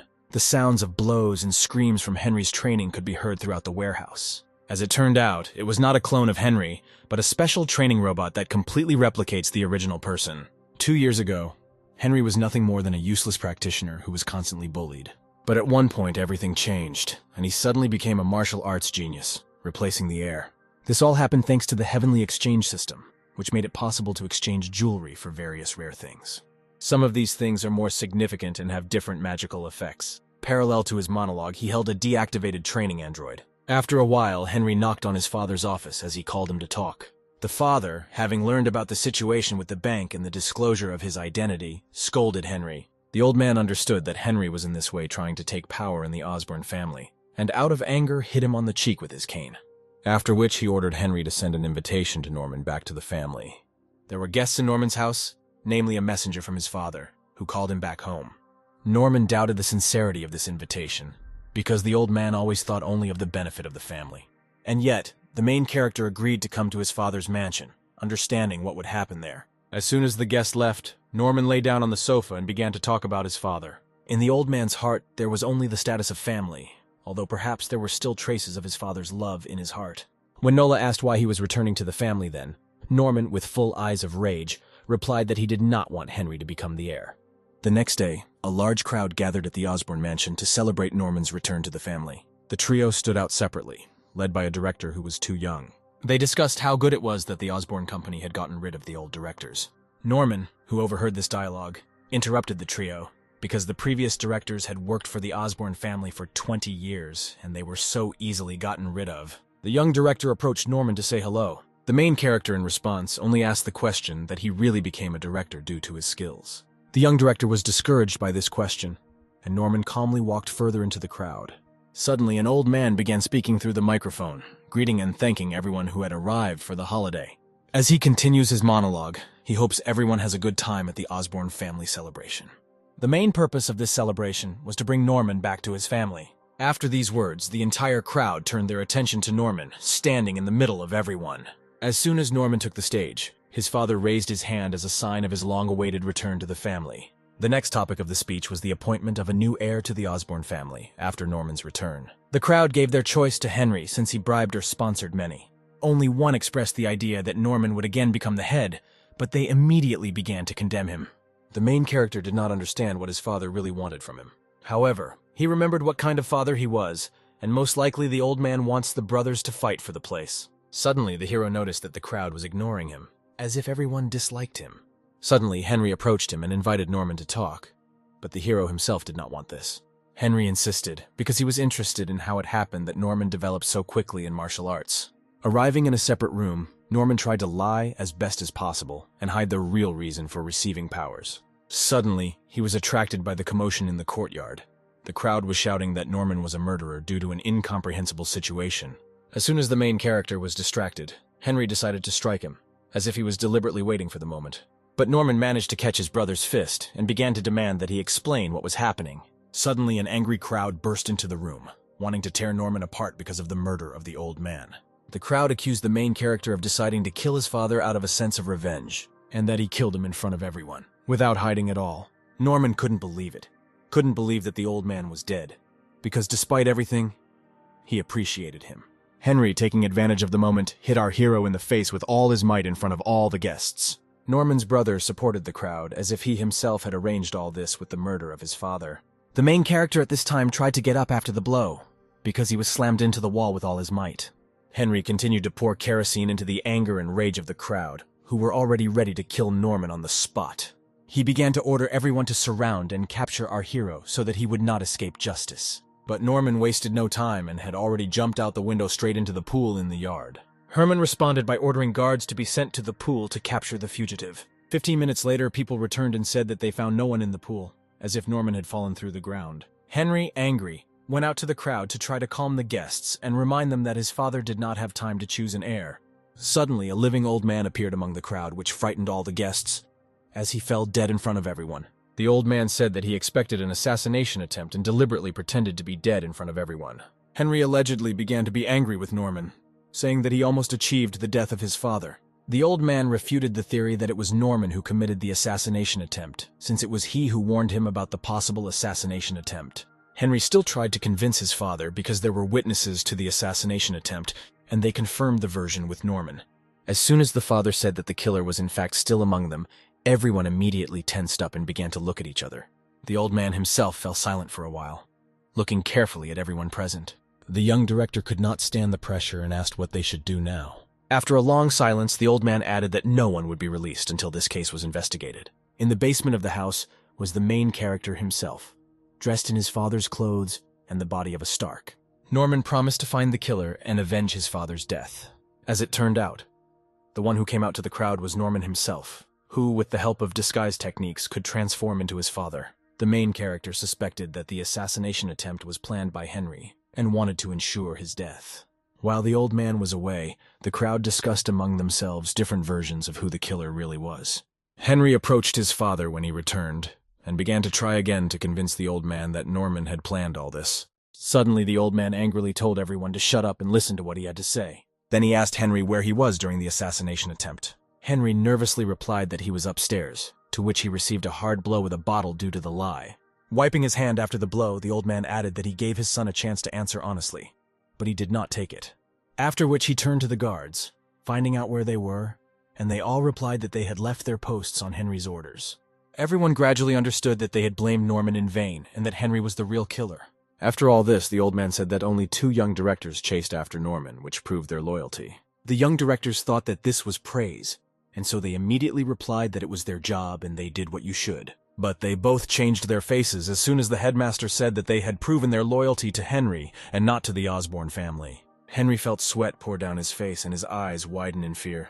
Henry began to tell his father that it was all a misunderstanding, that they had to catch Norman first. But the old man immediately interrupted him with a shout. He began to ask that Henry wanted to become the head so much that he was ready to kill his father and brother. The crowd, having listened to the old man, began to understand more and more that the murder of the old man was the work of Henry. Although Henry understood that his minor mistakes turned into huge problems, he still tried to justify himself. Then Joseph, one of the old man's close associates, lifted Henry into the air with the help of his technique. Henry continued to make excuses, saying that there were still many doubts about this, and also that there was no evidence. But the old man only replied that in the Osborne family all his words were evidence. Henry realized that he would not be able to resist Uncle Joseph's bloodline brain technique, so he used his trump card, which was teleportation. Suddenly, the entire room was blinded by a bright white flash, causing everyone to close their eyes. Joseph used his technique in an attempt to stop the fleeing Henry, but right at that moment, when the hand was almost catching Henry, he teleported. Joseph, stunned by Henry's escape, asked himself how this was possible. The old man angrily asked Joseph where Henry was. Joseph answered him guiltily that Henry managed to escape. Joseph, after all the old man's angry reprimands, said that he had already activated his blood search skill, but he could not sense Henry within a radius of 1 kilometer. The old man, leaving to deal with everything, asked another of his employees, Chris, to stay in the room, calm the guests, and then let them go, and ordered Joseph to go with him. Our attention moves to the backyard where the old man and Joseph have arrived. The head stood and said displeasedly that Henry, for the sake of the title of heir, decided to kill him and his brother. When he finished, he told Joseph to tell the police everything, because Henry had to be caught, and if he resisted, he allowed him to shoot to kill. Next, the old man said that his double's body should be frozen, and after Henry's capture, they would bury him. After this conversation, we are transported to the house, where the old man goes up to Henry's room to search. The main character, who had taken off his disguise, was standing and looking around the room when he suddenly discovered a suspicious box in the table. He immediately went, and with a sharp movement of his hand opened it. Inside was a book. The book said that Henry bought quite a lot of strange things. Then the main character was very surprised, because Henry, just like he had a system, His system is called the Divine Exchange System. After receiving such unexpected information, Norman decided to ask the system whether there were others like it. After an affirmative answer from the system, Norm decided to ask how many systems there are. But the system did not answer this question, because the number is unknown, and it cannot disseminate information without permission. After a series of various questions to which the system did not give precise answers, he decided to ask about the functions of other systems. The system also did not give an exact answer, but said that its functions are unique, and there is no need to worry about it. To which Norm said that this is cool and called the system his son.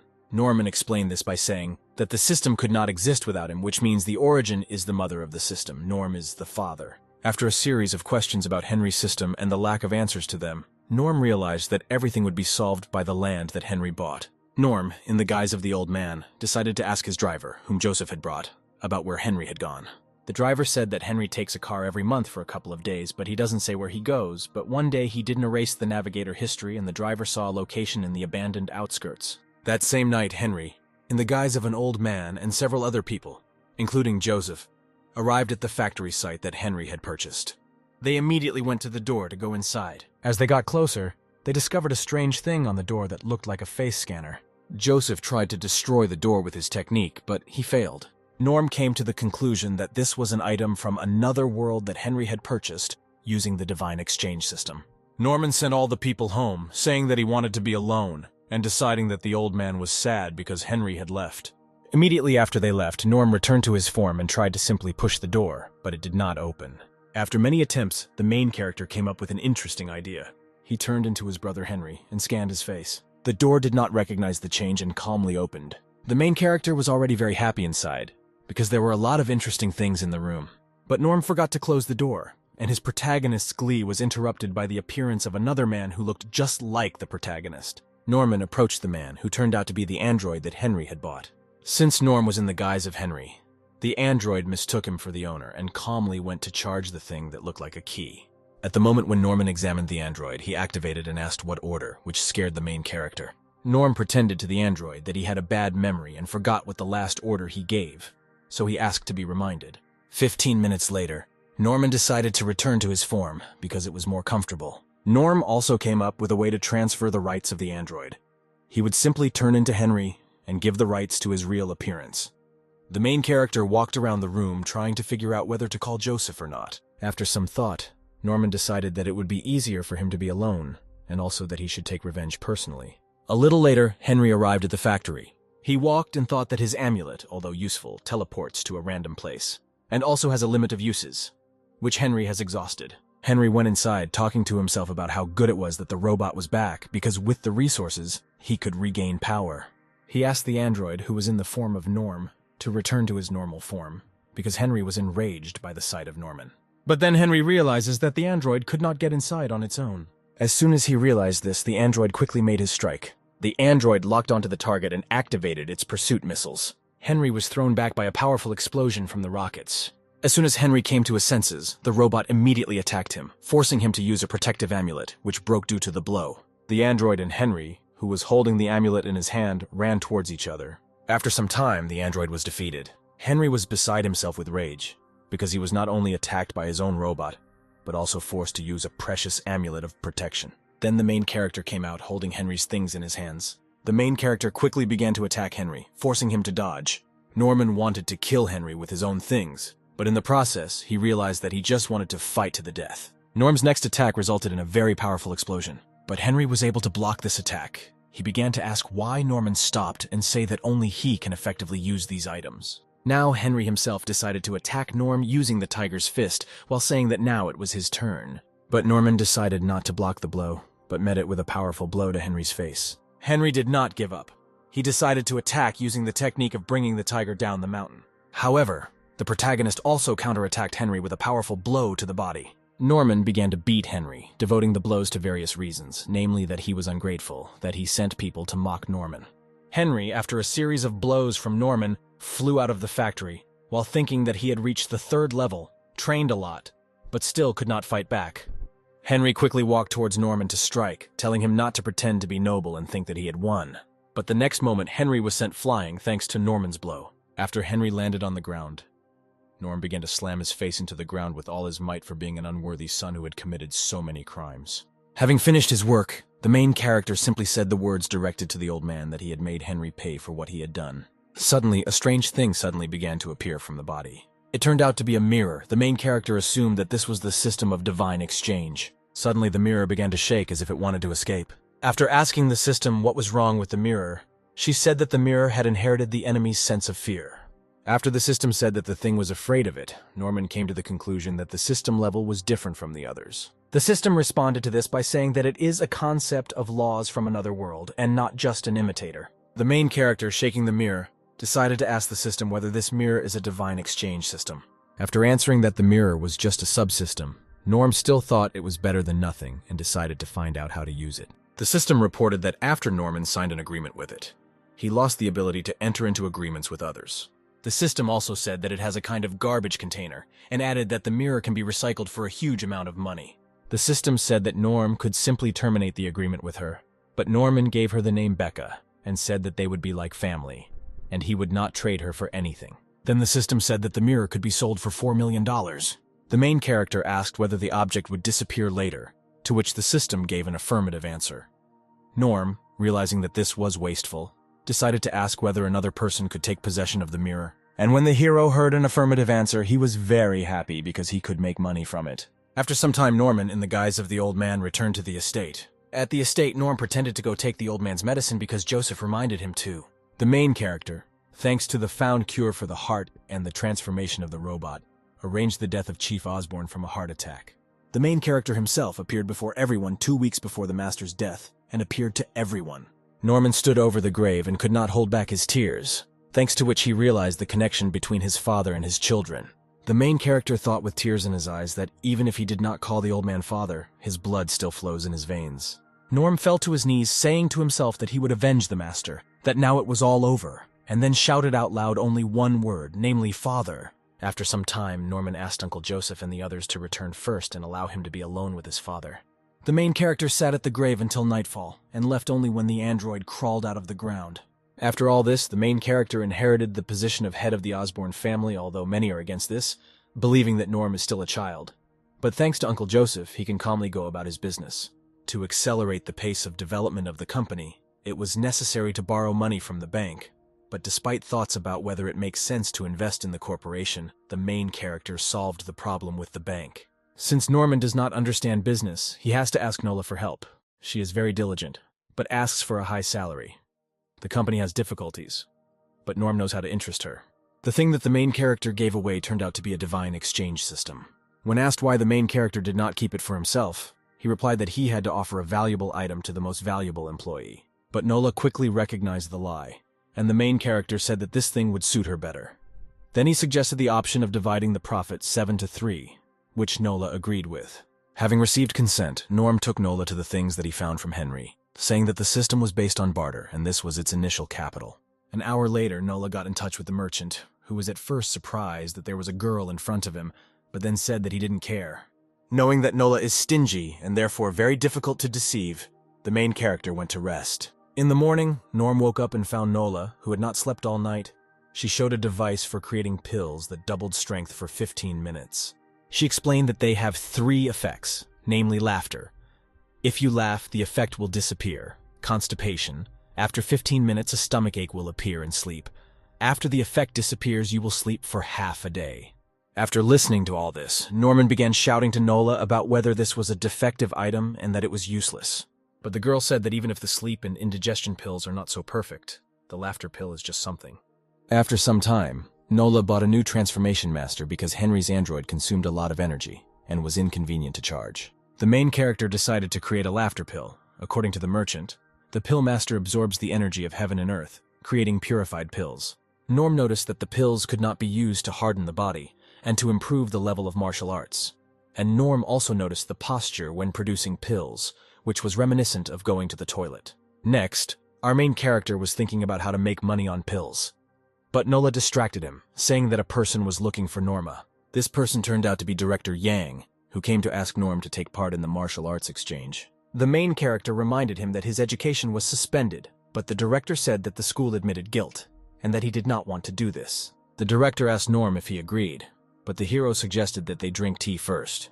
Director Young, remembering Norm's greed and commercialism, said that for second place he would pay Norman $138,000. And the director turned out to be right. Norm immediately agreed, but noticed that the director underestimated him because the hero only has an E certificate. The main character's face changed when he learned that there would be 2 third-rank students and 1 E1 at the event. Every year before the college entrance examination, schools hold a martial arts exchange meeting. Among the 9 schools there are also geniuses. Every year they show their skills, but this time it will be even greater. Last year Henry competed for Ian's school, but this time Norman, who is stronger than him, will compete. Loon High School, which came first last year, has E1 student Glenn this time. Our attention turns to Glenn, who is calmly meditating. Suddenly, an unknown person attacks him from behind, but stops the blow. This person said that his concentration has become higher, but this is not enough to reach the level of a righteous mind. It turned out that this man was his father, and he warned him that there would be another student with an E certificate alone in the competition. After this information, Glenn became somewhat tense. Next, we see a student from the Nan school who is training hard. After the teacher says that Jim is the most talented person he has ever met, he asks to repeat the training again. As Jim dealt quick blows to the teacher's palms, Jim spoke about how he would not let the teacher down. Next, we see a chicken dancing to the music, but her head is immediately cut off with a cleaver. The person who killed the chicken has a killer system that requires killing creatures. The stronger the creature, the more points. After investing points for killing a chicken into attack power, he happily thought only that he, with the first level, was stronger than people with the third. But since the points he gets for killing chickens are not enough, he realizes that he needs to kill another creature. Next, we are shown a car where Kane and another student named Charlie are talking. The main character listened to their conversation and thought that Kane was just as kind, which was good. The car was driven by their school's level 9 teacher, Justin, who reminded Norm not to be arrogant. Norman stated with full confidence that he does not underestimate his opponents. Even if he is a weakling, he will give his best. The teacher said that Glenn from Loon School lost to Henry, but Glenn was only a second year at the school at that time. The teacher continued talking. He said that Jim from Nan's school last time fought with Henry for an hour and barely defeated him. Our heroes arrived at the right place, but Kane noticed that it was just a lake. But the teacher said to just wait. Other teachers approached teacher Justin to say that there was a lot of talent at the Ian school. Last year it was Henry, and this year it was Norm, who was even stronger. Kane and Charlie looked at the main character, who was talking to the girls, saying that it was cool to be an E certificate alone and be surrounded by girls. Suddenly Kane tensed, not understanding what this sensation was. After the hero system reported that it had discovered a natural enemy in the killer system, Kane saw its owner. However, the guy with the killer system did not understand which of the 3 students at the Yan school had the hero system. But the situation was diffused by helicopters on which the last 2 martial arts schools arrived. Teacher Ben and the students of the Long School descended on the Bridge of Bloody Essence. The teacher was full of confidence that this year they would also be leaders. On the second bridge, the teacher and students of Nan's school descended, whose teacher asked teacher Ben not to rush to conclusions. After both schools descended to the ground, the main character was called out by one of the students. It was Glenn. He told Norm that he had heard about him and hoped that he would not disappoint him. At the same time, the school teacher Nan told Jim that he had watched Norman and realized that he was strong, and his movements were fast and confident, and that he was not much weaker than Glenn, and asked him to be careful. Jim, listening to this, immediately listened to the teacher and agreed. Here, sitting in the air as if on the floor, an unfamiliar old man appeared and asked to move 10 meters away from the lake. All the students were stunned and delighted by his appearance. They could not understand how he managed to sit in the air. Justin, standing next to Norman, answered Norm's question about who this old man was. The teacher said that it was Ralph, one of the permanent directors of the Central Martial Arts Association. When everyone moved away from the lake, Ralph unexpectedly raised an island hidden under the lake. The guy with the killer system, looking at this, asked himself frustratedly why the system wouldn't allow him to practice like a normal person. Kane, who was also watching this, thought about how many good things he could do if he had such power. Our main character, also watching this, was thinking about body tempering and that if he reached 99 small levels in the main, then what would happen if he received a heavenly level? On the Raised Hue Island, which was purchased by 9 schools for the purpose of holding martial arts exchange competitions there. The main character sitting in the hotel read the rules of the competition. The rules are simple, only 15 rounds where students of any school can challenge students of other schools. The winner takes all the points of the loser. If the loser has no points, the winner is given 1 point. Having finished reading, the main character thought that all the participants in the competition were his potential clients. The main character, who was already on the phone, thought that if he wants to sell pills, then he can't show his face, so he creates the identity of an alchemy master. We are transported to a student who received a message from Norm, but he did not believe it. Already in Norman's room, we see how the main character is angry because no one takes his word for it. Having calmed down, the main character simply sent the meeting address to the students. Norm, wearing a rooster mask, came to the meeting place, where 3 guys were already waiting for him.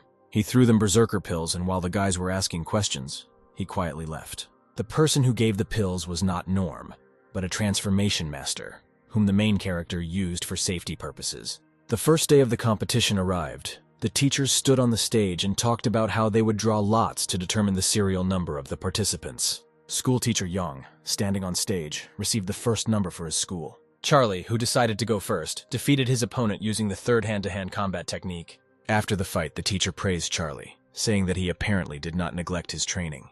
Next, Justin gave instructions to Kane and Norm, asking them to choose opponents they could defeat in order to score points. Next up was Kane, who had no trouble defeating his opponent thanks to his reflection barrier technique. Other students watching this fight were discussing the last 2 victories and how terrible Norm was then. The last to speak was our main character, standing on stage and thinking about who he should choose. By random selection, he chose the same student who did not believe Norm yesterday. Carl went up on stage but asked Norman to go easy on him. But the main character said that he could not do this because fighting not at full strength is an insult to the martial arts themselves. Jim admired Norman's dedication to the martial arts. Glenn also said that only a true martial artist would be able to do this to his opponent. In the arena itself, Carl asked Norm to at least not hit him in the face. After this, our main character quickly defeated Carl, while of course not listening to the request. Norman, still standing on stage watching Carl being taken away by paramedics, thought about the reason for his choice. The main one being that he was the kind of person who would let off his steam on others. Next we see Glenn, who also effortlessly defeated the opponent he chose. Jim also defeated his opponent without much difficulty. Glenn, watching Jim's fight, realized that this was a message to him. At this moment, Norman stood with his eyes closed and thought about Bill, Frank, and Alex, to whom he sold the pills, but they did not accept them. Alex had already been defeated by Carl. Bill came out next, defeating his opponent on his own. The main character was very unhappy about this, thinking that he would have been better off taking the pill. The last one was Frank, standing on stage with complete confidence. But Frank also won with his own powers, so the protagonist was furious, wondering why they didn't trust his pills. But then Alex entered the arena, wanting to fight Carl again. Carl accepted the challenge and jumped into the arena with a sharp jump. Alex immediately began to rapidly attack Carl. Carl was forced to only dodge and block because Alex hit him with quite powerful blows. Carl couldn't understand what was happening. He was thinking about why Alex had become so strong. Carl, speaking of that, even if Alex hid his strength, he is still not his opponent. But unexpectedly for Carl, Alex with a sharp movement appeared behind his back. Carl was defeated for the second time that day. This fight was good for Norm, because Frank and Bill realized that the berserker pill really worked. Our attention is again transferred to the arena, where Jack has already ascended with the killer system. Jack, believing in himself, challenged Kane. The fight began with Jack attacking with his first hand-to-hand combat technique. The school's teachers, Lung and Nan, watching the fight, discussed whether such a simple attack could be so powerful. But Kane, to the surprise of the teachers, was able to block Jack's attacks. Kane continued to dodge Jack as he attacked him. Kane, having finished dodging, attacked Jack with a powerful blow to the body. Norman, who was watching the fight, wondered how Kane could become stronger in a couple of days. Kane and Jack's fists collided, showing that Kane has excellent defense and is not afraid of Jack's attacks. Jack, realizing that this was his first battle and that he could not lose, attacked Kane with a crossbow technique. But Kane blocked this attack with his barrier of reflections. Immediately after Jack bounced off the barrier, Kane landed a powerful body kick. Kane won the fight, and Norman and Charlie came to support him. Jack, thanks to this battle, realized that he could not sit idly by. Already in the room, Norman began to receive messages in which they wanted to contact him to buy berserk pills. Carl even wrote to him, but Norm, who was angry with him, simply blocked him. Already at night, Norman's android in a rooster mask accepted money for the purchase of pills. After the android returned to Norm, he sat happy because he was able to earn more than $28,000. The second day of the competition began. 2 students were already fighting in the arena. Teacher Ben, watching the fight, could not understand how his student could be pushed aside by some third-rate fighter. He began to suspect that there were too many people here whose strength was different from the information they had received. The winning guy turned out to be a student of Robert's teacher, who also wondered why his student was so strong. The next guy in the arena was a guy who had recently just reached level 1 and had already challenged Carl. Carl entered the arena with complete confidence in his victory, but he was immediately thrown out of the arena by a powerful blow and slammed into the wall. After the beaten Carl stood up, he decided to ask for a doping test. The 3 most suspicious students were taken to be checked. After some time, teachers and students returned with a message that there was no doping. But the main character didn't worry about it, because he knew that the test wouldn't show anything, because the pills were from another world. Jack performed in the competitive arena this time. Jack's opponent was carried out of the arena with severe wounds. Norm, who was watching this, noted that he was very cruel. Jim thought the same thing, went up to the arena and told Jack that this was just a competition. Jack answered the claim simply. He said that in the ring, fists do not have eyes, and he received injuries because he was weak. Jim chose next, and he chose Jack as his opponent. Jack's blows and techniques are unmatched. They look like a spear. Even students with the 3rd level cannot block his attacks. In turn, Jim, although he did not have the same defense as Kane, but he has a lot of experience in battles, and his smooth technique is like a tall tree rooted on a mountain. Ultimately, Jack lost the fight, although Jim only used basic techniques. While Jack stood exhausted on all fours, Jim approached him and said that he did not deserve to be his opponent. Glenn deserved to be him. But Jack didn't finish his sentence at Glenn and continued talking, turning to Norman, that Norm was also worthy. After Jim, Norm chose the opponent. Norman chose a random person who didn't buy his pills. His opponent, Chris, who was Robert's student, entered the arena and attacked first, using the fist crossbow technique. But the main character attacked back with the same technique, showing the difference between their attacks. When asked why his technique was stronger, Norm replied that he had the wrong stance to begin with. The guy accepted the criticism with his head held high and asked the main character to teach him more. Immediately after this, Norm attacked, saying that then let his blow be a motivation for excellence. The guy lost. He admitted that Norman's strength is much higher and that he is confident in his defeat. Already at the hotel, teacher Robert scolded Chris for showing gratitude to Norm, thereby humiliating their Kung school. Chris said that Norman really gave him important advice, which made the teacher even more angry, and the teacher slapped Chris. Robert turned his attention to 2 students who were taking berserker pills, hinting that their power was suspicious. He began to angrily forgive them by telling them about what they were using. In order to put on what he needed, he even forced them to undress, but it was worth it, and he found the berserker pills. Our main character sent the android to sell pills, and he himself began to train. He was focused and clearly practiced punches on the boxing bag, but the android returned discharged, although only half an hour had passed. Norm put the android on charge. Realizing that he was charging the android, he suspected something was wrong. To find the answer, Norman decided to look at his last memories before hibernation. The video showed that the android was attacked by a masked man. After defeating the robot, this man took the pills with him. Norman, realizing that none of his students could defeat his android, came to the conclusion that it was a teacher from one of the schools. On the 3rd day of the competition, the main character sat in the stadium and tried to understand who robbed the android, but throwing away his thoughts, he decided to focus on the fight. Alex fought in the arena, having taken a pill, the effect of which soon ended. Suddenly, he fell to his knees due to stomach pain. Unable to bear the pain, he released the substance that was interfering with him directly at Robert's teacher. The teacher standing in the liquid said that he would deal with Alex later. Despite the teacher's words, Alex could no longer stop and released a second stream. Norm, watching everything that was happening, thought about what bad luck the students of Kong School had, because they came across a pill with a constipation effect. But thanks to this, he found a possible robber. Already at the hotel, Norman talked with the android, whom he instructed to scan Robert about the results of the scan, which confirmed the teacher's guilt. At sunset, Robert, for some unknown reason, was tracking Ethan's teacher, and when he appeared, he joined him in his run. Suddenly, Robert began pestering Ethan, talking about his muscles and groping him at the same time.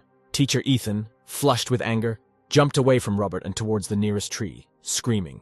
After Ethan ran away, Robert came around the corner.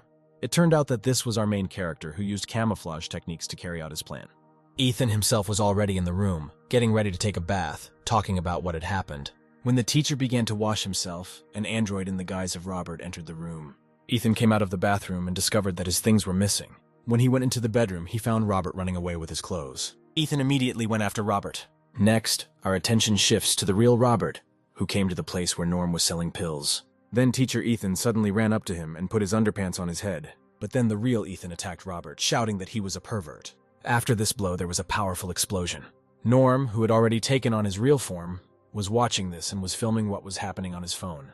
The next morning, a beaten-up Robert went outside and saw a crowd gathered in front of the stand. When Robert came closer, his face changed. He was very scared and angry at the same time. On the stand were photos of Robert with underpants on his head, as well as angry love messages to teacher Ethan. Then Ethan himself grabbed him by the shoulder. Robert asked to let him explain everything, but Robert was not allowed to explain anything, and so he decided to leave, disgraced. When Robert was walking through the forest, the android Norma attacked him from behind. Norman decided to rob Robert in return. He didn't find much money in the suitcase, but he did find some very useful pills. Having found a book with the technique of heavenly palm push-ups, pills, and money, he decided to return to the arena. Jim entered the arena and challenged Norman to a duel. Norman, like the crowd, was extremely surprised by this turn of events. Jim explained this by saying that he would soon move to the 4th level, and therefore he needed a worthy opponent. Norman agreed to the fight, also wanting to see what Jim was capable of. The fight began with a fist crossbow technique so powerful that the aura of this attack managed to repel even the spectators. The next technique was the Great Chain Chariot, but they also were unable to inflict significant damage on each other. After a flurry of punches, Norman saw an opportunity for a low sweep. But Jim managed to counterattack Norman, but Norm also blocked the attack. Norman, realizing that they were both very strong, suggested using one of the most powerful techniques instead of a long fuss. Jim accepted Norm's offer and got into a tiger stance and walked towards Norm using the wind step flow technique. Jim, talking about the fact that he can study 3 different techniques and that this is called being both strong and weak, rushed to the attack. Norman also did not stand still and rushed back using the Bloodhawk technique. After these attacks, Norman emerged victorious. All the students watching the fight cheered and praised Norman. Teacher Ben told Jim's teacher that it was not surprising that he lost, because Jim's attacks were not well thought out, and Norm's technique was truly unique. The main character himself, coming down from the arena, was thinking about whether the opponents in the college entrance exams would be the same, and about how strong Glenn would be then. But the main character joyfully raised his head and thought that he must follow this fascinating path to the end. On the 5th day of the competition, Jim came up to thank Norman, because after their fight he was able to rise to the next level. After this conversation, Jim went up to the stage, where Glenn was already waiting for him. During the battle, Jim relied on his peerless skills, and Glenn allowed Jim to attack, but he did not take damage. After an hour of their battle, Glenn, who was at a lower level, but was still able to win thanks to the palm of steadfastness, won. After some time, our main character examined the techniques received in exchange for pills. He was glad for them, because if he achieves perfection and ascends to the 6th level, he will become invincible in competitions. But he quickly realized that he would not have time to do this in the remaining 10 days, and therefore began to choose the one most suitable technique. He chose the Heavenly Palm Push-Up, which, although difficult to perform when perfected, produces 10 times the strength of the performer. On the 6th day of the competition, Charlie approached him and said that Glenn had reached level 4, which upset Norman. And then Norman school student guy Max entered the arena. Max said that although he doesn't really want to admit defeat right away, since he is his opponent, he thinks it will be better this way. But Norman was not happy with this, because fighting opponents who are weaker than him, he will be able to practice his push-up technique. And so that the enemy would remain, he said that he would fight only in a prone position. The crowd did not appreciate this move, but still thought about it, because this is how they can defeat Norm. Max accepted the proposals, regretting that he had not taken the pill, but he still thought that he could defeat the Norm in this position for now. Norm began doing push-ups, as if to show his disrespect for his opponent, so Max immediately attacked him. The crowd looked at the arena, wondering what was happening. Having done 6 push-ups, Norman could not stand it and attacked the enemy. After 6 push-ups, the blow did not exceed 30% of Norm's strength. One of the students discovered that if you eat 2 pills in a row, you will not get an enhanced effect, but will double the duration, which greatly increases the time of contractions. Since this effect was discovered, the demand for the pill has increased. As the competition continued, the points gradually went to the more capable students, forming 3 groups, the first being Glenn, who won with 1 palm. Also in the first was Jim, who even after losing to Norm and Glenn was quickly able to catch up with them. And the last member of the group was Norm, who fought in a prone position and was glad that he was not being challenged by Jim and Glenn. In the second group were Jack and Kane. Kane was one of those who did not buy the pills and fought on his own. Jack, although he initially seemed strong after losing to Jim, he began taking pills just like everyone else. In the last group, the difference between the forces was small, but in relation to the first 2 groups, it was the other way around. Norman continued to fight in a prone position. It was so hard for him that he even took pills at first, but he later adjusted. Since it became easier for him, he began to experiment, doing more than 10 push-ups, hitting from different positions. On the 14th day, he fought the last enemy before Glenn. Thanks to the last battle, he realized that he had reached the initial level. In the evening in the forest, lying surrounded by impact marks, he wondered why the system did not react to the equipment. Gathering his strength, he decided to try to repeat the technique one last time. And this attempt was crowned with success. Norm happily landed after receiving a notification from the system that the equipment had been detected. Norman decided to improve the technique, but before that, he decided to make sure that it did not consume chi energy. Having received an affirmative answer, he decided to find out the cost of the improvement. The protagonist's face reflected all the shock at the price received, because the cost for leveling up to full level was $830,000. Fortunately for Norman, he earned enough money from selling pills, so he collected his thoughts and raised the level of technology to full. To test the improvement, Norman assumed a prone position and noticed that his speed, even in this position, was the same as when he was standing. Immediately after this, he decided to test the strength of the blow by jumping up and heading towards the ground. He hit it and left the largest hole he had ever left. After the attack, Norman stood up enthusiastically and said that this was an incredible feeling and that he went to look for Kane to test his skills. Kane stood on the shore with Jack. Kane tried to convey to Jack that even if he was chosen by the assassin system, he does not have to kill everything and everyone, because he can also use it for the benefit of other people. Jack, having prepared a blow, talked Kane into thinking that they could really become friends. When suddenly Jack asked what if he killed a man, which shocked Kane. But the possible battle was prevented by Norman, who came for Kane. Norm ran to him, saying that he had been looking for him for a long time, because he did not expect Kane to go out for a night walk. Jack, knowing that he definitely couldn't defeat Norma, turned around and left, telling Kane to find him when he was free. Norman began to question Kane about what happened, but Kane said that he could not say and left, finally telling Norm to be wary of Jack. The last day of the competition arrived. Norman and Glenn stood in the arena. The spectators, in anticipation of the upcoming battle, discussed who would win. The teachers also stood and waited for the start. Glenn told Norm that if the main character fought him in the same stance as the others, he would lose. With the words that Norm was strong in this particular stance, Norman took a lying position. Saying that Norma would never be defeated, Glenn took a stance. Glenn and Jim's teachers, who were watching, said that Glenn was incredibly calm, which is rare, and that the Smith family had an extraordinary student. The battle began. Glenn quickly ran at Norm to hit him with his palm. Thinking to himself that Glenn's technique was lightning fast and silent, Norm jumped back. Norman realized that he needed to hurry up and began doing push-ups. Glenn continued to press on Norm, but Norman, even in a prone position, dodged his attacks. Glenn began to make an attack that the main character could not dodge. Therefore, Norman decided to meet this attack with his 8th melee-style technique. Norm, realizing that Glenn was no match for his opponent's past, decided to run away and fight as little as possible. But even so, Glenn did not lag behind Norman and tried to attack him. Norman pushed Glenn away by attacking with his foot while doing 9 push-ups. And in order to do push-ups for the last time, the main character used a bloody hawk strike to jump away. This helped, and Norman did his 10 push-ups. And immediately after this, shouting that he did not believe that the main character was strong in this particular position, and then let him try his blow, he attacked Glenn. Glenn realized at first glance that the blow was very powerful, as if the whole sky was falling on you. Even so, Gurren decided to block this attack by using the final Heaven's Crash Unshakable Palm technique. However, even such a powerful technique could not block such a strong blow, and Glenn lost. All the spectators were surprised. Not only did Glenn lose, but Norm also won while in such a stance. After defeating Glenn, Yang's school was announced as the winners, and a banquet was held afterwards. Norman realized that being a champion was not so good, because as soon as he returned from the toilet, he was immediately surrounded by fans.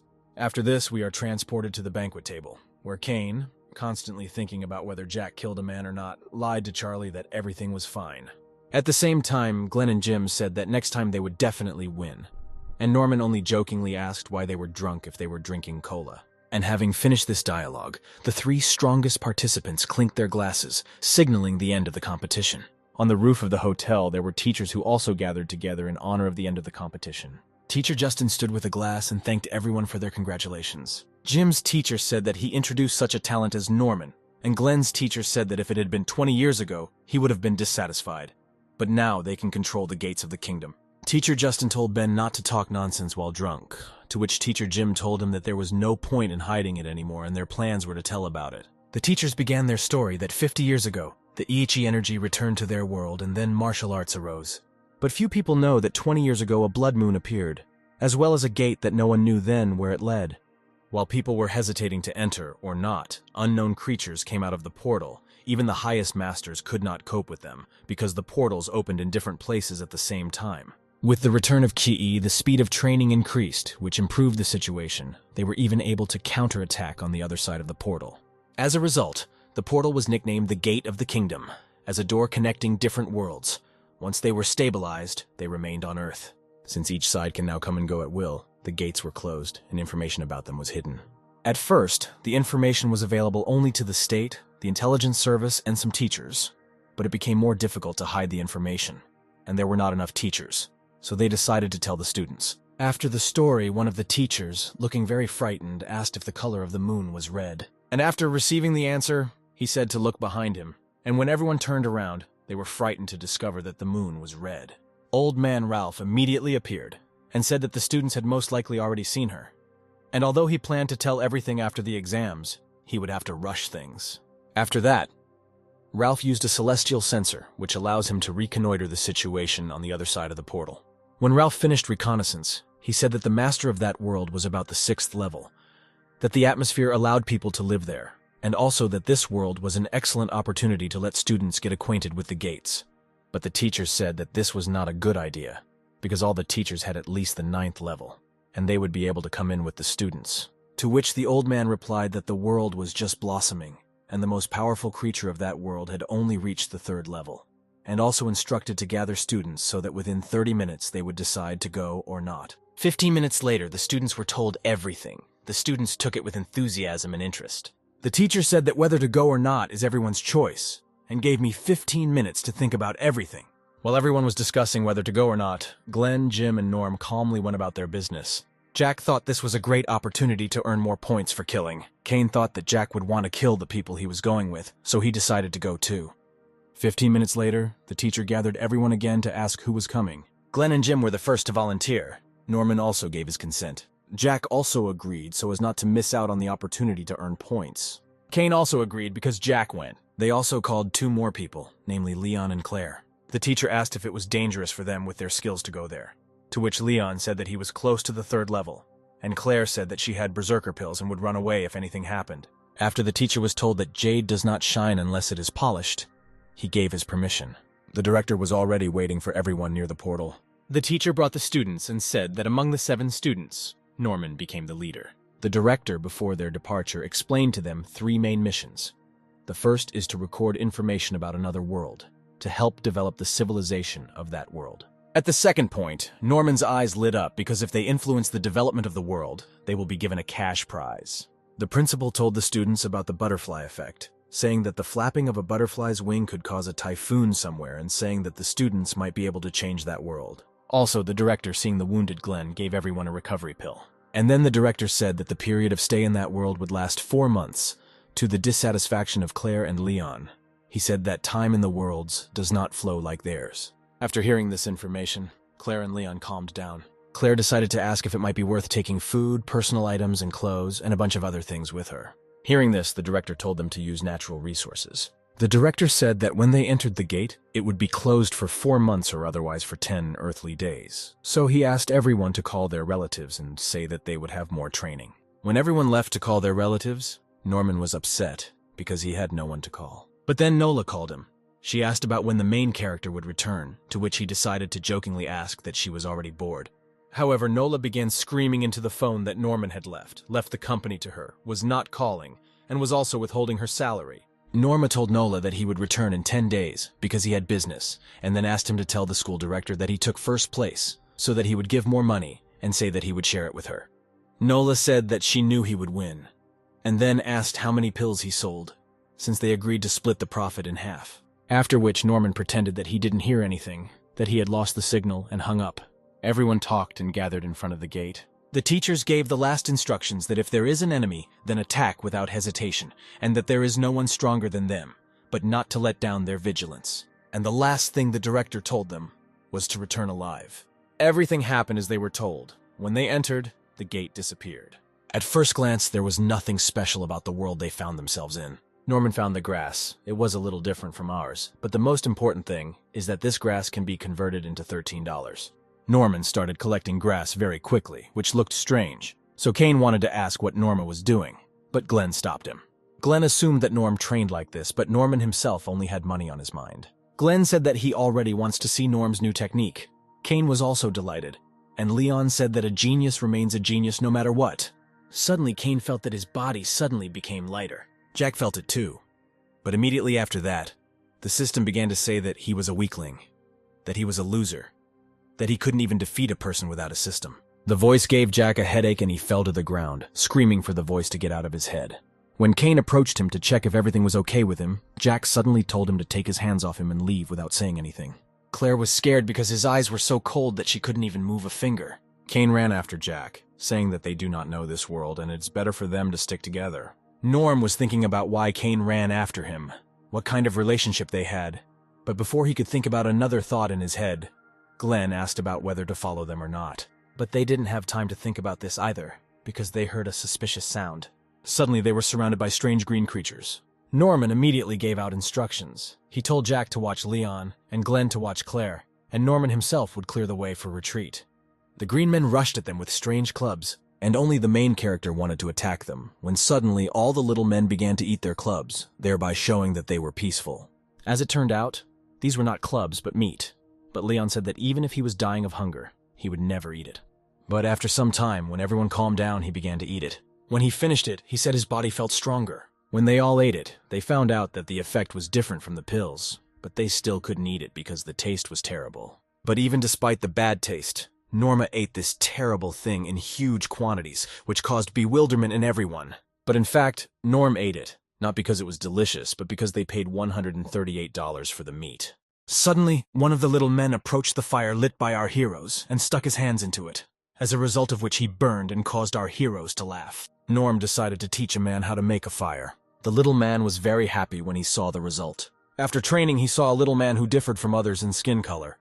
When the main character approached, he saw that this boy could draw. But then suddenly the boy said in human language that he had just drawn this. After hearing this, Norman screamed in surprise to the whole forest that everyone came running and, just like Norm, were surprised. During the time they were in this world, they recorded their observations about it. They called the first goblin-like creatures GA, and found out that the creatures of this world are primitive. Claire is good at drawing, so she painted them on canvas, and Leon wrote down the characteristics of these creatures. After spending a week in this world, the heroes decided to split up to speed up the study of this world. If it weren't for the system, the main character would have left too, because eating such food every day was disgusting for him, but the system paid him for it. When Norm converted the food, the goblins reacted very strangely. But the hero didn't care. The main thing for him was that he could convert a lot of this world into money. For the hero, it was like a game where you explore rooms and collect resources. The hero really liked this world, because here he received much more than for pills. The only problem was that for one type of item he could get no more than $138,000. On top of that, the goblins, seeing things disappearing, began to think of Norman as a god, and the little goblin actually called Norm Dad. A month later, the little goblin invented his own type of writing. He said that the scripture for the gods that the main character uses was not good for him, so he decided to create a new one, and then asked Norm if his work was not good enough. Norman said that the boy had chosen the right path and to continue in the same spirit. But in fact, he already began to believe that it was not he who was God, but this child. Suddenly the earth began to tremble as if during an earthquake. A goblin came running to them, saying something in his own language. The main character asked to translate the child, what he said. In human language, this meant that wolves were approaching, which surprised the main character. In this world, there are creatures close to wolves from the earth. The main character called them alpha wolves. Before the start of winter, they gather in groups and go in search of food. Although the creatures of this world are not capable of learning martial arts, they can increase their physical strength through food. And although the leader of the pack is strong, the main problem is the number of wolves. The hero forced the GA to retreat. They left full of all the provisions to slow down the wolves. After escaping, all the goblins were very upset. The child asked the protagonist why he didn't use his divine ability to make them disappear. The protagonist replied that they were created by heaven for a specific purpose, so he cannot destroy them. Then the goblins spoke in their own language, addressing Norm, and Norman asked the child to translate. They said their homes had been destroyed. Wolves were roaming around and they didn't have enough food to survive. The hero asked the little goblin to tell them not to worry because there would be wheat and food for everyone, and also said that they needed to hurry. Next, we see a wolf who ate ordinary meat. But then his stomach cramps and he uncontrollably throws up all the food he has eaten. Following him, the same thing happens to all the other wolves. In the morning, the main character with his nose closed and the goblins went out into the street, where the goblins saw something that amazed them, but made them happy. The child reacted violently to what Norman did, but the main character said to hold off on it and have lunch. Seeing that the goblins were kicking the wolves, Norm asked the child to tell them to stop and quickly butcher them, because they were just sleeping, and also said that they needed to find another place to live. Then we are transported to Glenn, who stands surrounded by other creatures who thank him for saving him. As it turned out, he saved them from Jack, who has become monstrously strong and kills everyone indiscriminately. He sent the creatures south to Norm. Next, we see Norm, who sits on a throne in a castle, wearing clothes similar to a shaman's, and asks the child, whom he already calls son, about the news. The child himself, shriveled from unfamiliarity, stood in clothes that were made for him by the Norm. He reported that the Ji, Li, Lud, and Li tribes, the Lin tribe, and the 4 northern tribes had been captured. After these words, the main character thought about who did this, what happened to the world, and about Cain, hoping that he was okay. Norman didn't take his pillmaster because there was nowhere to charge it, but he still had 10 pills of each type left. After the incident with the wolves, Norm helped find a new area to live in. He commissioned Adam, the name he gave the child, to build a castle and gave him the plans. Norman managed to make friends with the Alpha, so he did not attack their tribe. On Norm's side, there is a gifted child. The gay tribe is able to build anything, wolves that protect from enemy attacks, so he created a state and is the head of it. He decided to call the state the Nation of Countless Souls. All the tribes mentioned earlier appeared in the Great Book of the World of the Nation of Countless Souls, which contains information about this world. The main character doesn't know everything yet, but Adam is learning quickly, so he can help. 2 months later, we see Norman training on an invented obstacle course. To pass it, he used the Wind Pursuit technique, the 5 Beast technique, and the Iron Curtain. After completing it, the main character says that his Iron Curtain and 5 Beast techniques have reached the initial level, but the technique of chasing the wind has not yet. After training, he asked the system how much money he had, looked at the pill they were given, but decided not to use it until he brought all 3 techniques to the initial level. Then a boy came and said that the Lin tribe was approaching the palace. From the walls of the castle, Norman saw several dozen creatures from the Lin tribe. The goblin told them that his name was Adam, and that they were in the territory of the Nation of Countless Souls, and added that they should stop immediately. One of the creatures said that they were civilians, that they were attacked in the north by a demon king, and that an unknown hero told them to go east. The hero asked the child to tell him that there were no settlements further north, and that if they wanted to join them, they must live by their rules. Then we are transported to an unknown place where the massacre took place. Cain thanks Jim for his help because if it weren't for him, Jack would have killed him. But Jim didn't listen. He sat over the dead body of the animal, trying to reach him, hoping that he would wake up. Jim screamed at the top of his lungs for the animal to wake up. Jim abruptly approached Cain and, shouting, asked him if he had a resurrection pill, but Cain did not have it. Jim began to ask why Jack needed to kill everyone. Cain asked him to calm down, but Jim began to shout that when he left, everything was fine, and when he returned, he found everyone dead. Jim fell to his knees, saying that it was his fault that they brought horror into this world that destroyed this place. But then Cain slapped him in the face so that he would come to his senses. Cain began to say that there was no point in screaming and crying. Everyone was dead, that the most important thing was to prevent more deaths. Cain continued to talk. He said that Jack becomes stronger when he kills, that he is already stronger than all of them combined. And at the end, Cain began to say that they need to find Glenn and Norman, because with them they can enter into battle and kill Jack. 3 months later, there is a bad atmosphere in Norman's state, and famine may begin due to the creatures that came to them for help. Norman himself left for some time to train, taking his Alpha with him. Alpha and Norman began to run to the races. The main character, smiling maliciously, secured his victory by saying it out loud. The main character, having eaten the pill, asked the system how much it would cost to improve the techniques. Having received an answer, Norman only complained about the long notifications. Norman enthusiastically gave his permission. But after permission, nothing happened. After learning from the system, he found out that chi purification does not work in this world. But even so, Norm felt that he had become stronger. But without chi purification, the improvements only worked halfway. And so Norman returned home, where Adam was already happily greeting him. Adam shouted that everything was bad, explaining that while Norm was at training, a lot of people came to them, and now they had problems with food. Then a goblin speaking his own language ran up to Adam and Norm. Adam translated and said that a large crowd of people had gathered at the central gate, and they all wanted to enter it. Adam translated. The creatures who came asked to be let in and said that strong people were fighting the Demon King. Norman assumed that it was Adam's uncle, suggesting the guys, and went to them, promising to return with victory. While Norm was running, Jack was already hitting Cain in his technique. Jack switched from Cain to Jim, elbowing him in the chin. Glenn decided not to stand aside and attacked Jack using an unshakable hand. Jack started asking them why there were 3 of them. Norman began to say that it was not Jack, which surprised Jim and Glenn. Jack said their skills were too weak to find out his identity. After finishing speaking, he immediately found himself behind Cain. Jack powerfully hit Cain in the back, thereby throwing him away. While the guys fought to the death, Norman calmly rode the Alpha, saying what could be better than meeting friends you haven't seen for 2 months. But then Cain flew into Norman from the sky, knocked back by Jack's blow. After the fall, Cain did not immediately notice that he had fallen on Norman. But as soon as he saw it, he immediately jumped up. Then Kane helped Norman get up, while saying that it became clear to him why the ground underneath was so soft. Norman said displeasedly that if not for the Iron Curtain technique, Kane would have killed him. Jim and Glenn were overjoyed when they saw Norman arrive. Jack noticed that Norm gave off an aura that he hated. Norman came asking why the guys were so tense if a master at the 6th training level could not appear in this world, and told everyone to stand back and watch. Norman had just gotten into a prone position to do push-ups when Jack attacked him. With his next blow, Jack kicked Norman's body, but the protagonist used the Iron Curtain to reduce the damage. After the blow, Norm could not understand how he had strength and agility greater than that of 6th level masters. The system notified Norm that his opponent was a master of the assassination system. Kane told Norman that it was Jack, which made Norm very surprised. Norman and Jack moved to attack, while Norm could not believe that Jack was a user of the system. After a clash of fists, Norm jumped back. Kane offered to team up, but Norman said that with their speed, what would they do? Norman whistled, and a pack of wolves immediately came running towards them. Norm told the guys to run away on the wolves while he fought Jack. Immediately after this phrase, Jack and the main character exchanged blows again. Kane wanted to return, said that if they teamed up, but Glenn interrupted him, saying that they did not have team battle skills and they only interfere with each other sometimes.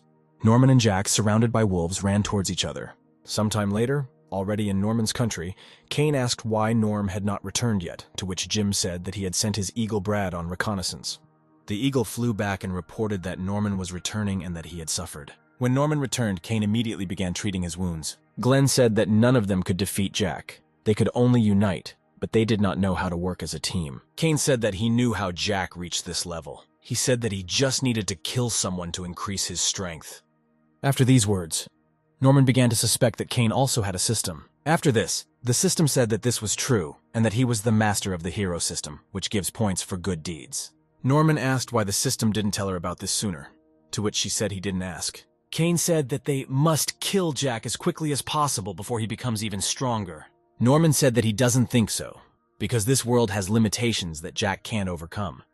But at the same time, they have time to practice and learn to work as a team. Jim agreed and added that there was a month left before the gates opened, and Glenn said that they would be helped on the ground. Norm said that he shouldn't hope for it because Jack, like them, knows that there is a month before the opening, and as soon as he finished, Jack himself came to his country.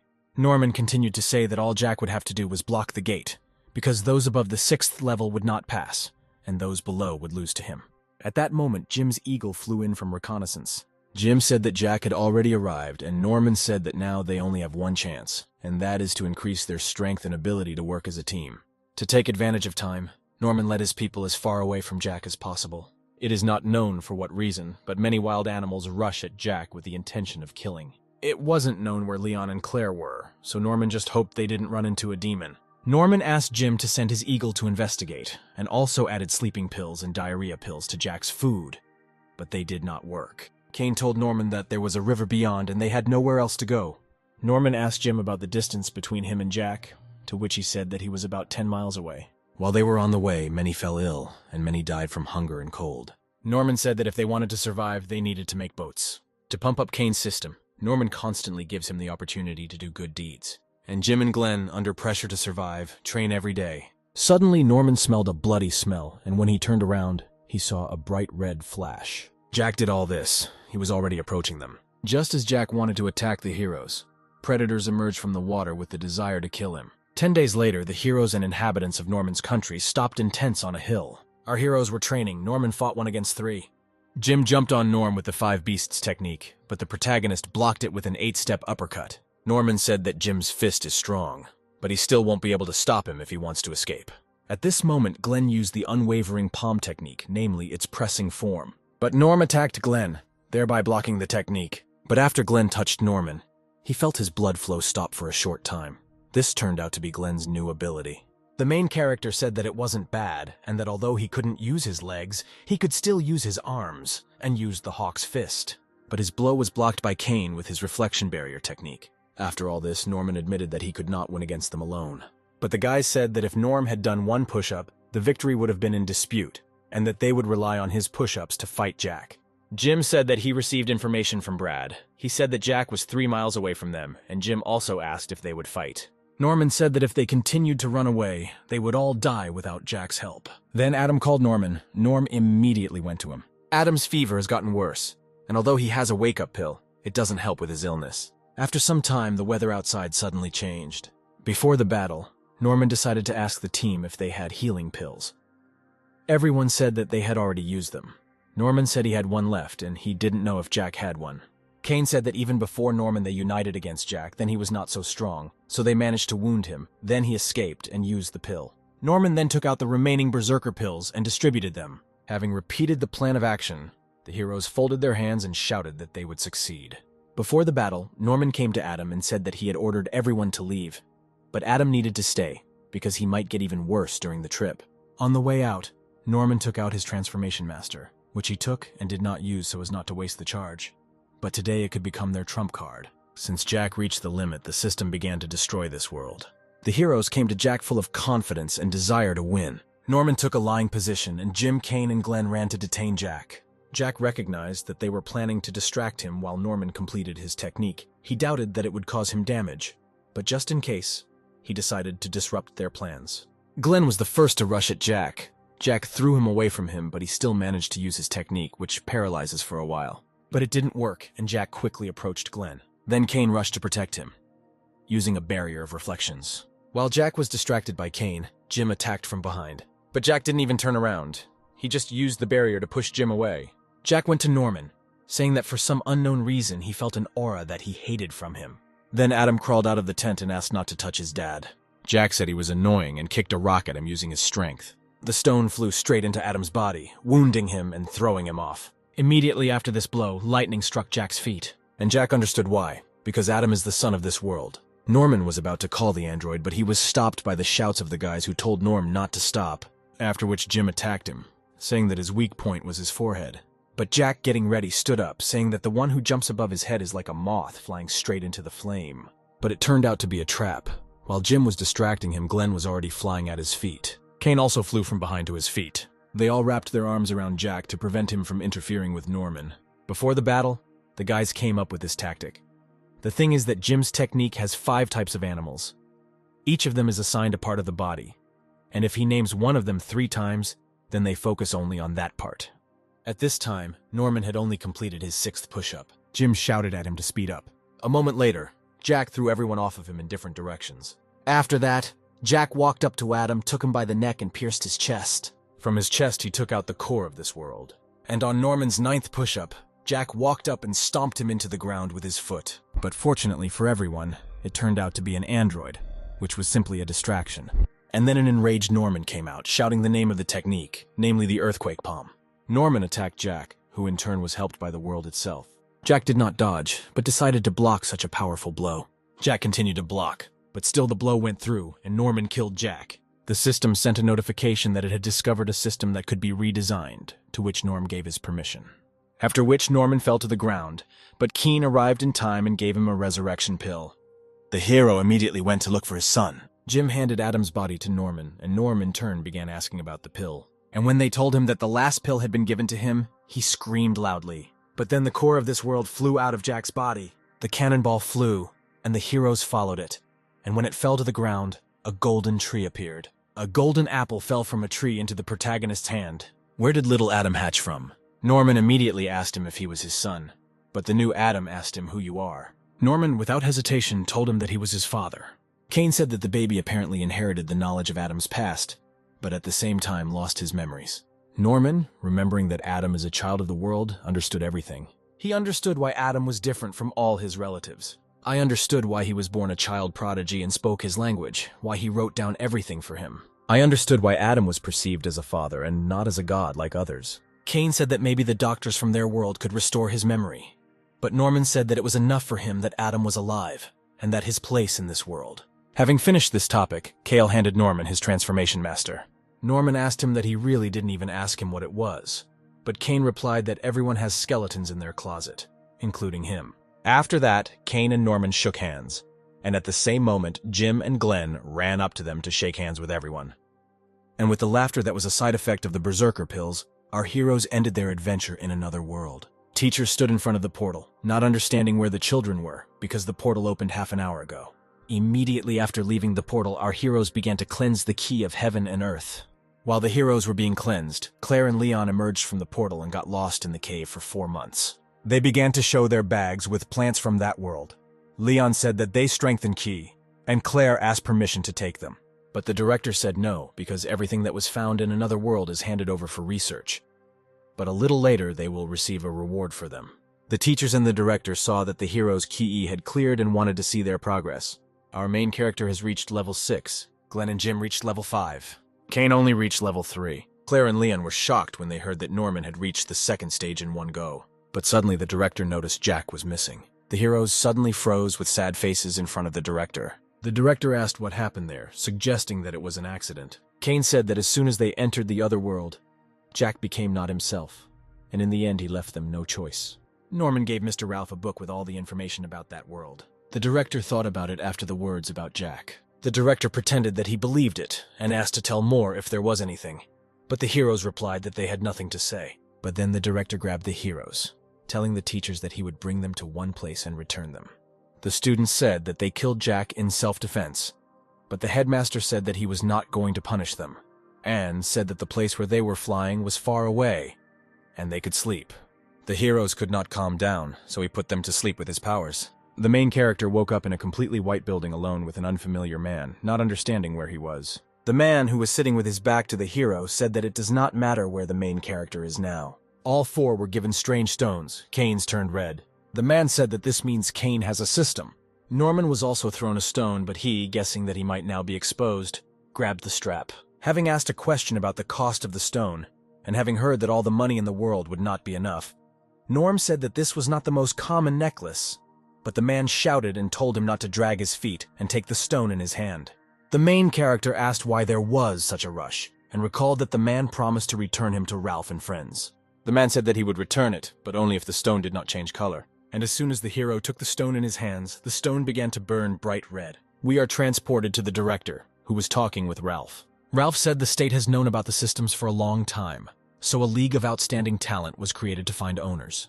The old man said that they were in one of the branches of the league, and also said that the man who was checking them was a member of this league, and that only members of the league had instruments to identify a person with the system. The director told Kane that a decree had been approved, according to which all users of the systems were required to be in the league, and that from that moment on, he was prohibited from taking entrance exams. Kane asked if he could refuse, but the director said no, because the system is still poorly understood, that the system cannot be destroyed, so it is better to contain it, which is the task of the league. The student said that the system is nothing more than a tool, and everything depends on the person. He said that he will not cause trouble to the country and will not harm anyone. Ralph said that the league is also needed for the safety of users, because the system is suppressed only in their world. But when entering other worlds, the system may behave differently, an example of which is Jack, but he is not the first victim and not the last. The director said that he would still continue to improve his skills in the league. The hero asked if he could do good, and when he heard that he could, he agreed to join.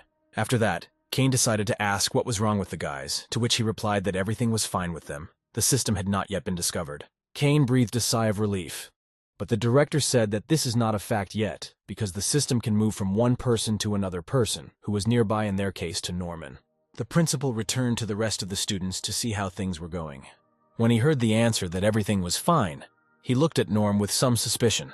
The old man asked to see the results, and saw that Norman's amulet was burning very brightly. He asked how this was so, to which the man from the league said that this was a normal reaction to contact with the system. The reactions of the students were different. Norm, pretending to be surprised, confirmed his guess that Ralph knew about the system, and Jim and Glenn did not understand what they were talking about. A league employee said that if a person has a system, the stone changes color to red, but with Norman it just glowed. Already in the office, the employee from the league realized that the glow of the stone upon contact with Norman was more like contact with the divine exchange system. Suddenly, an unfamiliar office with a ringing telephone appears to our attention. This call was to a man with a dog tattoo. He agreed with everything that was said on the phone, where he was told about Norman and his loved ones. We are transported to the main characters, who are traveling with the director and with a female league employee, who said that she was forced to drop them off. But before that, the chance of spreading information must be prevented. The director decided to make sure that everything would be okay with the guys, and the woman rushed to say that their neuralizer was safe. She turned to the guys, holding a camera in her hand, and seemed to take a photograph of them. This device erased the guys' memory. The last thing they remembered was that they were flying, after which they immediately began to ask why there were 3 of them. The device had no effect on Norman. He was stunned that they could erase memory. but he remained calm for the sake of secrecy. The director pulled the guys out of the car, saying that their check was over. Norman decided to ask where Kane was, to which the old man said that for some reason he could not go with them. Our hero was already at the hotel at night, from where he will go home in the morning. The hero wandered from one side of the room to the other, thinking about everything that had happened to him that day. He decided to ask why she was not found. She said that it was connected to the owner's soul, so it could not be detected. Then Norm decided to ask about the fact that he still had a memory. The system said that the owner's soul is connected to it forever, and it is impossible to change the soul. After which Norm said that the system is as cool as he is, calling himself its dad, to which the system remained questioningly silent. And so our hero returned home after a long journey. Norm stood at the door, afraid of what would happen to him, because he had spent all the money, even though they agreed to divide it equally. But then the door began to open. As soon as the door opened, Norman began showering Nola with compliments, saying that she was an angel, that she was Miss Universe. But when he opened his eyes, he found a huge worm in front of him. Norman, asking what kind of garbage this was, got scared, to which the worm responded with fear. The worm crawled towards Nola in tears, who immediately began asking why he scared her. Norman hurried to ask Nola who this weirdo was. She said that the energy worm was Jimmy, which she bought from a merchant from another world. Nola said that his meat was as effective as small recovery pills, and eating meat in large quantities generally increases the amount of QE. To the hero's reaction, which involved buying 2 more of these and eating them, Nola said that she would not let him eat such a cutie. She said that Jimmy's slime had exactly the same effect, even though it looked gross. But as soon as Jimmy relaxed, he discovered that Nola and Jimmy were looking at him with a predatory look, discussing how delicious he looked. Norman, saying that the effect was cool, decided to find out if this was all the motivation. She began to talk about the Baker family, which trades in the field of martial arts, namely weapons and food. She said that she supplies them with mucus as a material, to which they add their own oats, resulting in something like oatmeal, which they sell. She added to her speech that she was simply supplying the material, leaving the paperwork to the Baker company, thus hiding Jimmy's existence. At first, the hero said with some disgust that people were paying for his worm's mucus, after which he added that this was ideal. But Nola immediately brought him down to earth, saying that all the money received goes to the benefit of the company. Norman was offended by this and began to say that he would not stoop so low and that he had no problems with finances, realizing that all his money is in cryptocurrency, and that if Nola asked to give him her half of the sales of the pill, he will not be able to return it to her. Only the main character wanted to leave, like Nola, stroking Jimmy. She said that Norman definitely has reasons why he cannot give her interest, so she will not torture him. Moreover, she asked if the main character was hungry and said that she would go cook. Next, we are transported to a martial arts association in northern Yan, where a man stands holding the League of Extraordinary Talent stone. Since nothing happened to the stone, they released it, after erasing its memory. At the exit, his colleague was already waiting for the man, who began to ask him about what was there, but the man only said that when he came in and sat down, he felt dizzy and was released. Next, we are transferred to the League's office, where they talk about how they have already checked 14 possible owners of the 18 systems, but have not found them. The man sitting at the table decided to make sure that the owner was definitely in northern Yan, to which another person replied that the probability of this was 70 or 80%. The man at the table said that in 2 days, there will be a banquet at which all the influential masters will be. So he ordered to check whether the people from the list will be there, and if they are not, then add them there. Next, we are transported to Norman's room, where Rena calls him on the phone. She called him to invite him to a banquet where there would be influential people with whom Rena would help establish contact, and she also added that attendance was required. Norman was standing ready for the banquet when suddenly he received a call. The caller turned out to be Director Ian, who told Norman that he had already collected $1 million to retain the second place they agreed on. However, the director said that for first place, he could request bonuses, but Norm refused, asking him to find him several exercises for the body. He listed so many techniques that the director did not have time to write down. When Norm finished speaking, he turned around and saw Nola, who was coming down the stairs and that evening was above all praise. She asked Norman what she looked like, to which he told her that she was very beautiful. Norman began praising the dress, which he said his mother had worn but was still timeless even after all these years. Norman allowed Nola not to return the dress and hurried her because the car was already waiting for them. Upon arrival, Rena was already waiting for them, dressed in a dress the color of space. Nola came up to Rena and said that she looked so beautiful today. Their sweet message was interrupted by a man who arrived at the banquet on a tractor. A tractor driver overturned other visitors' foreign cars as a joke. When he got out of the tractor, he was immediately surrounded by a disgruntled crowd. He started saying that if everyone drives a sports car and you drive a sports car, then that's stupid, but a tractor is a different style. But his Uncle Clint said that his actions reflected on the Link family. Rin, watching the guy, realized that this guy is the son of the Link family. Norman said that no matter what he was, as long as he didn't provoke him, he didn't care about him. People recognized him as the second son of the Lin family, namely Richard. Richard found himself a user of a system that rewarded him for his mischief.